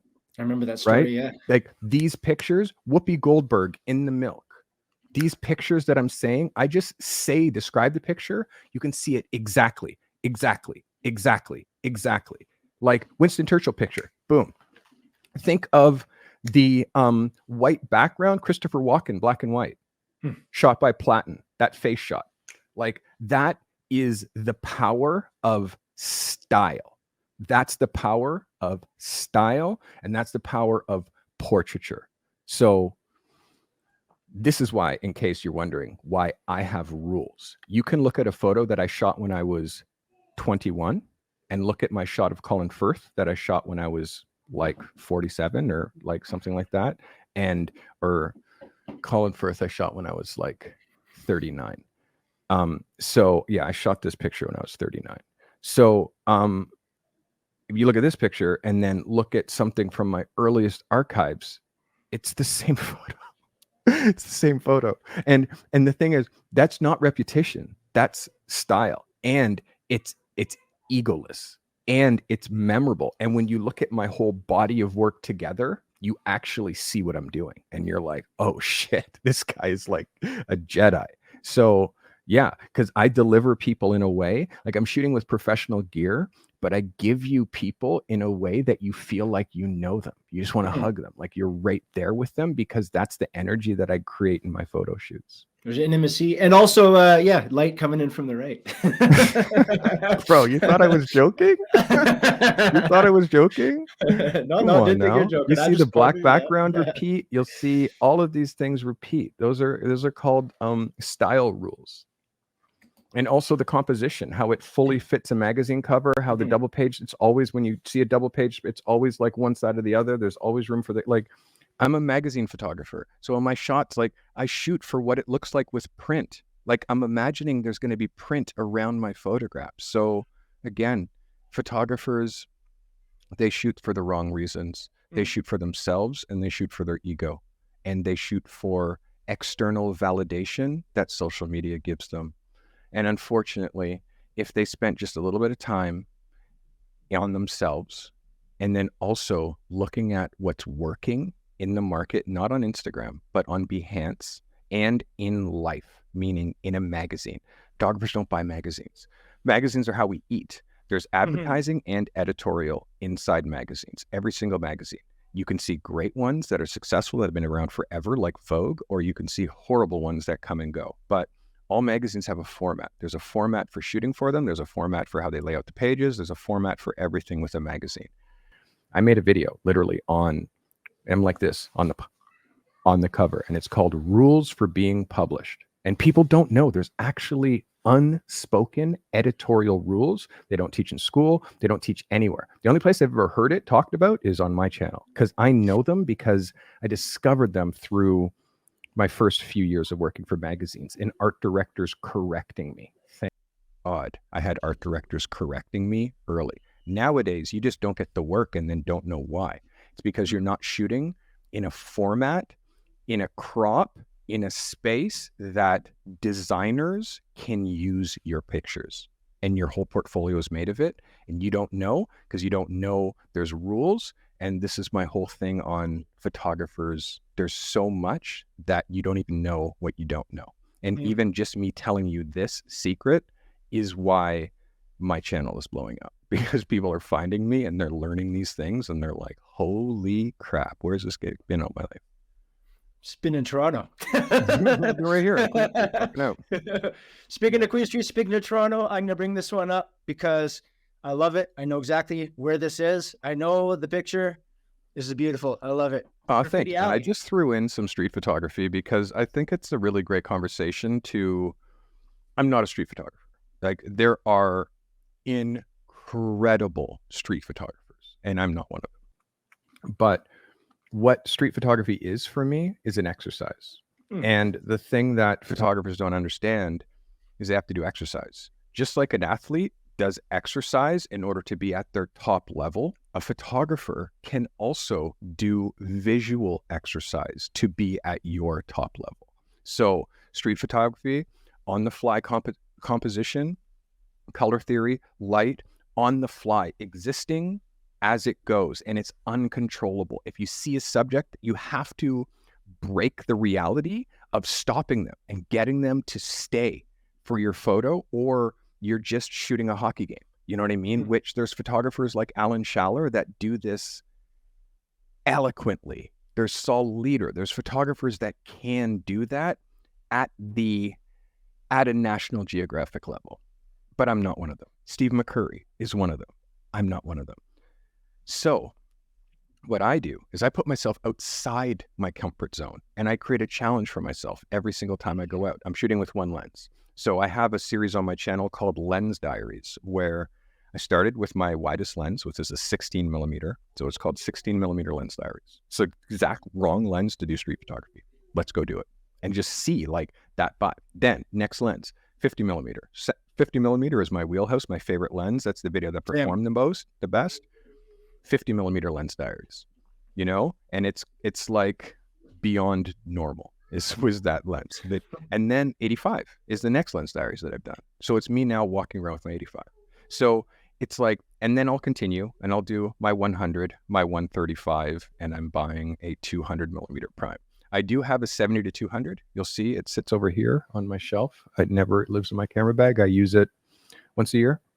I'm going to try to give it to my brother as soon as I go to Vancouver to see him. I'm going to give him that lens because I have an 85, I have a 135, and I'll soon have a 200 2.8. So that's going to be my option because 200 2.8 bokeh is better than a 70 to 210. Photographers are lazy. They would rather just bring one lens, and they want that lens to have multiple options because they'd rather do this than move their feet. And what happens is you're jumping around between focal lengths on an exercise.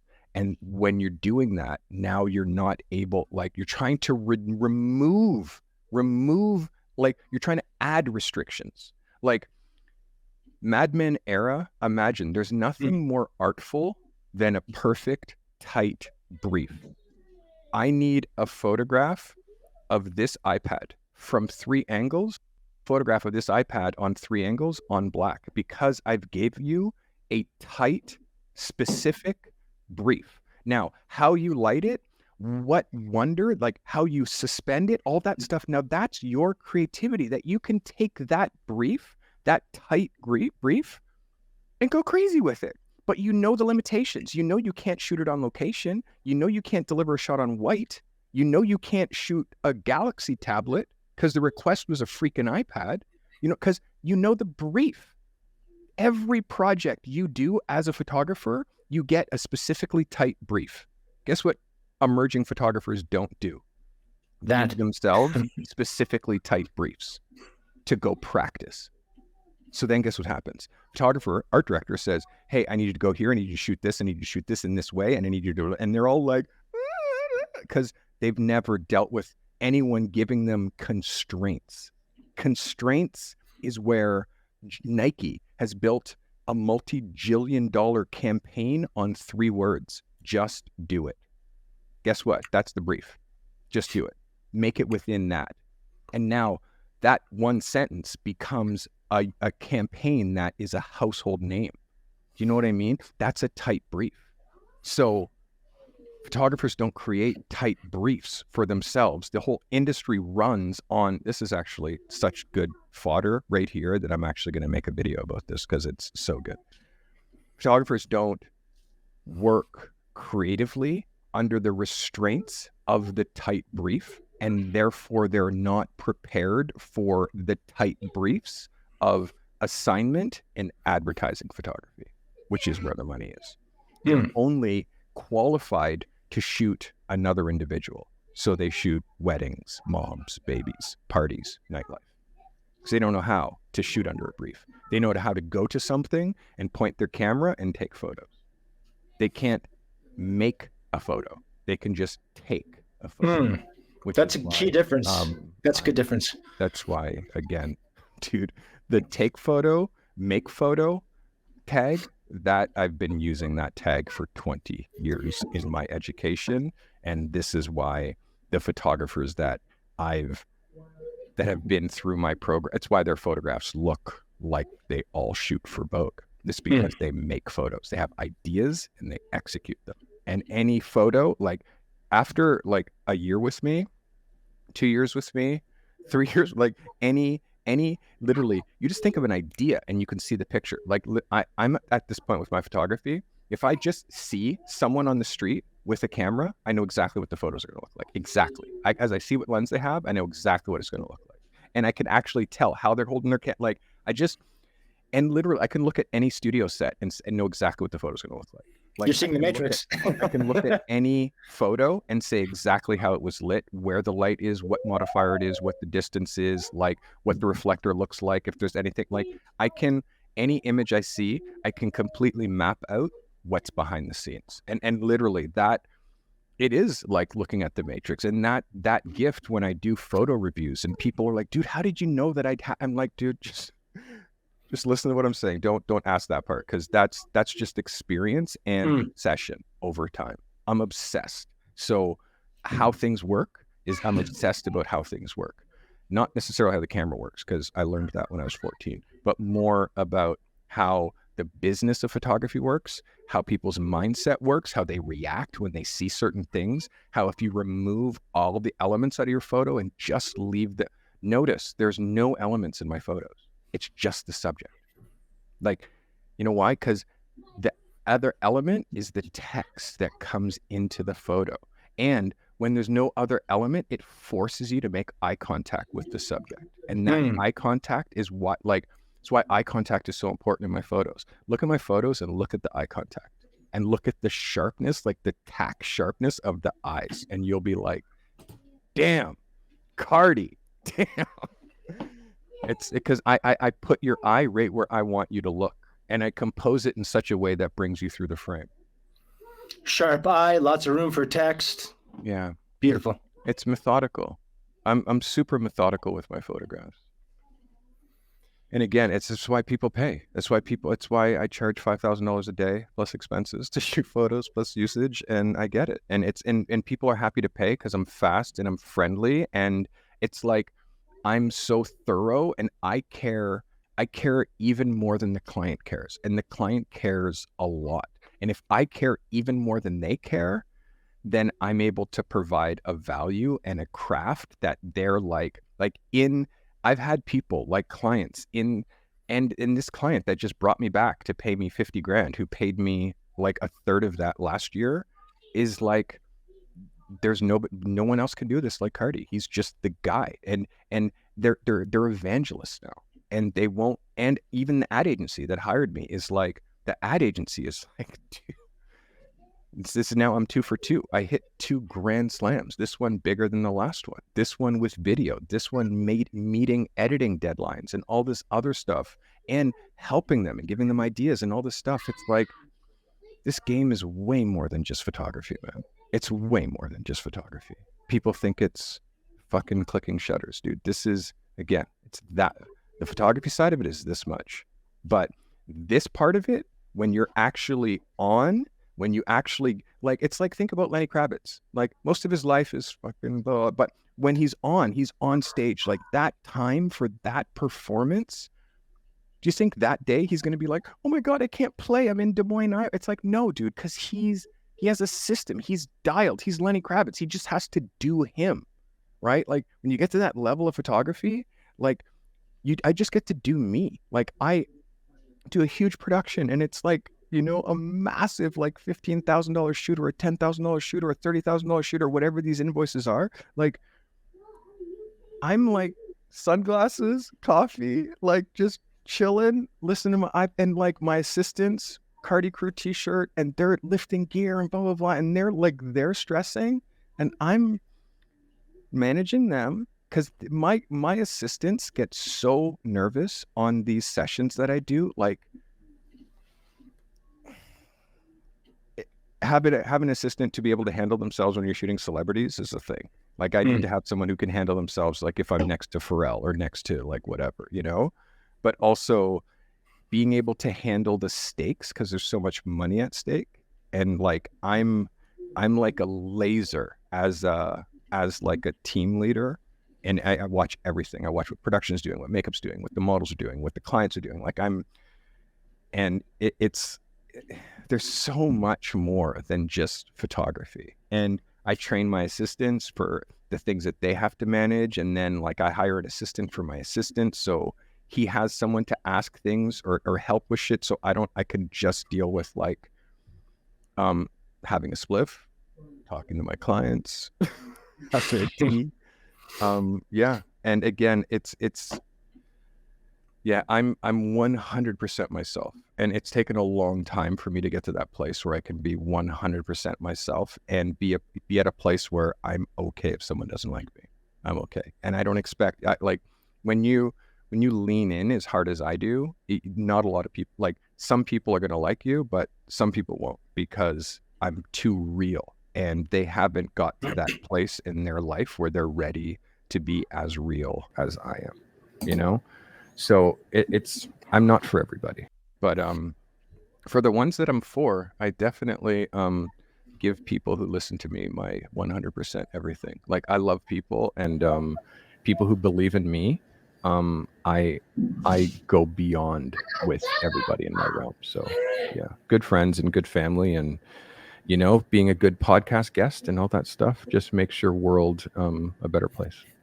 Well, Steve Carty, I like you. You're definitely for me, and you're definitely for my audience. And I really appreciate the time you took to give us all this gold today. Of course, man. You're very welcome. TJ, honestly, I wanted to do this for a while. I know that we had, by the way, for your viewers, we did have like, this was in process, but it just got insane for me. And I ended up getting that big gig in August, which just was the month of August and September. Although it's 4 days work, it was really like 2 months work, like, you know. So know that I really do appreciate being a guest. Know that I'll say again to you, TJ, I'm at your service. If you need me for anything, if you need any help with your channel, if you need help with photography, if you need help with anything, strategy or anything like that, I'm always a good ear to bounce things off of. I have an active Discord community with over 600 people who are trying to be emerging pro photographers that are all bouncing ideas, and that's how people share photos so I can review them live on my channel. So that's a big thing, is like having community. And yeah, I would love to help this channel get out to more people. Canadians are great people, and Canadians are so gentle and so kind. And TJ, you've always approached this and me with such respect and such kindness. It's made it like, even if you're a creator on the rise where you don't have the audience that you will have yet, still your discipline, how you're staying the course, and like, even when you're in that like valley of doom, you know that you're doing something good. You know that you're doing something good because you're trying to bring photographers that you might not know of to an audience, and ask them the questions that you think a photographer would want to know. Because you're doing that, that's God's work. Again, anytime you're not getting the views that you think that you could get, I mean, yes, there are some things that I could help you with to shift that, but know that the more you embrace 100% just being you and making the content that you want to make, yeah, this exposure therapy is going to blow up. Because also it is exposure therapy, and it's not just the exposure, it's the therapy. And this is just a little rewind back to your content and back to your structure and how you structure these episodes. And you can choose whether or not you choose to keep this in the episode or not, but making it about the therapy and like how photography heals you. That in itself now is $100,000 channel. That's a 100,000 subscriber channel, because photography helps with PTSD. Photography helps with depression, anxiety. Photography helps with, and so many photographers who can't be pros or don't have a desire to be pro use photography for therapy. And if you could curb your content to be therapeutic, like this particular episode was today, in a way that I didn't just bring you the photography that was like hard hitting and with purpose and all kinds of insights that I said about that. There was all kinds of other, not necessarily self-help, but mindset shift things that I talked about throughout the whole episode. And if people are, have the attention span to stay with it and watch through, they're going to get the value. But you have to understand, like, not everyone has the attention span, which is okay. The people who do, they're going to gravitate towards you. But the people who are watching, if you're trying to be a pro, tune into my podcast. I do it 3 days a week, Tuesdays, Thursdays, and Sunday. Subscribe to my channel. It's just my name, @Steve Carty on YouTube. I'm easy to find. I have an active Discord community. You can find my Discord links in my About page. And also, I'm about to build out this full-on pro photographers like masterclass that it's not, I'm building a system where it's not just a course or a masterclass, it's the accountability side with it that people miss. Because like, if you buy a course, no one checks to see if you do it. No one gives a shit if you do it. It's just, they got the money, buy. That's where, like, I'm different about that from the point, which is why I live stream. It's the accountability, because photographers need the accountability.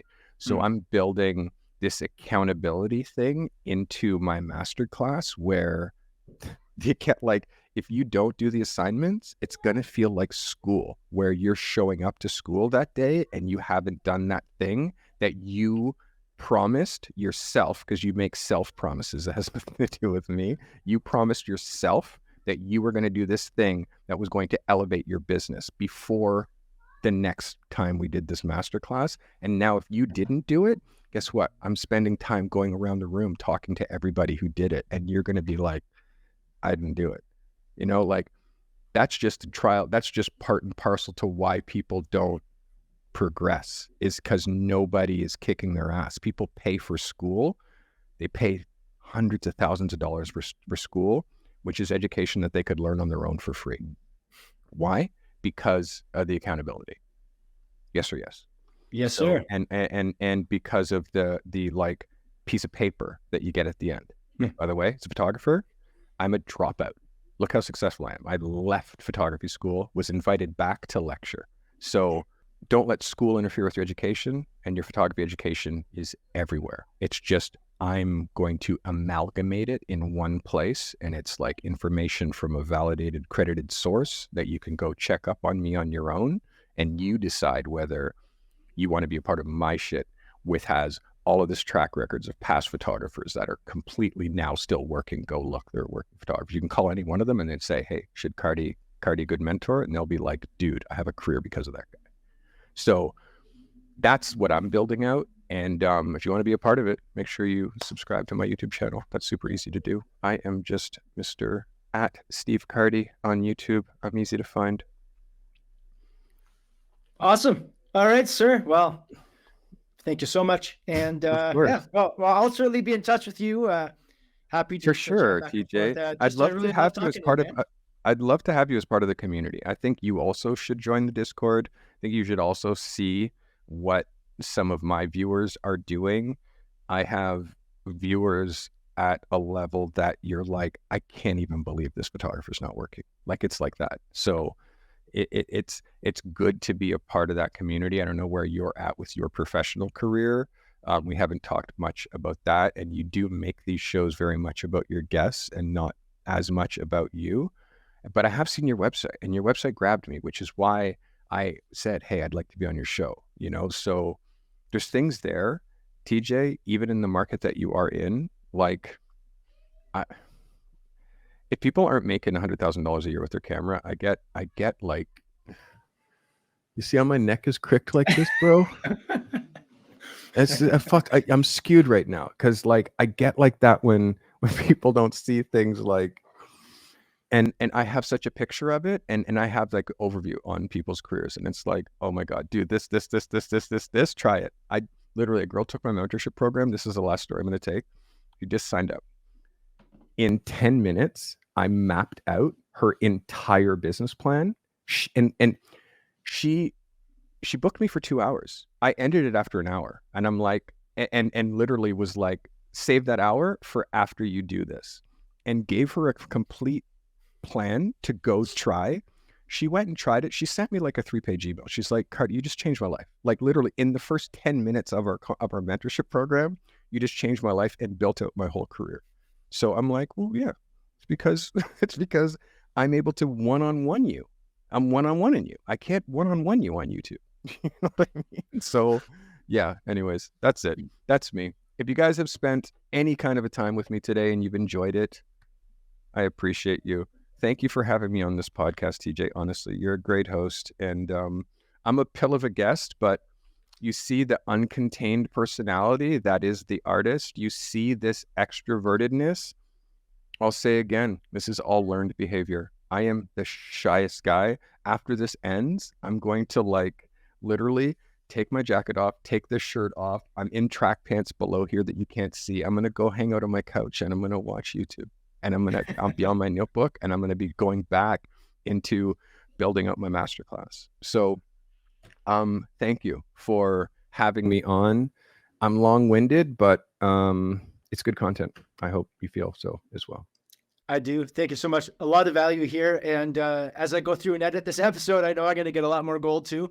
Amazing. And, yeah, really looking forward to putting this one out, and looking forward to getting in touch with your Discord community, et cetera, and chatting with you further. Please become a part of the crew, man. Like, we need growth. We need more. And you also, like, you can steal so many of the things that I'm doing, TJ. Like, I will literally like map it out for you. I'll tell you all the tools that, like, I will map it out for you. Like, telling you 2023 is success year as far like I can map out how to monetize your channel. I can map out all of it. And it's like, I'm now like finally monetized. I monetized in August, and now like payments are coming in, and it's like, it's going like this. And I'm like, dude, oh my God, like, what's happening? Like, the amount of, it's not passive income, because I'm for sure working for it. I put so much effort into YouTube to get it to this place, but this was my goal.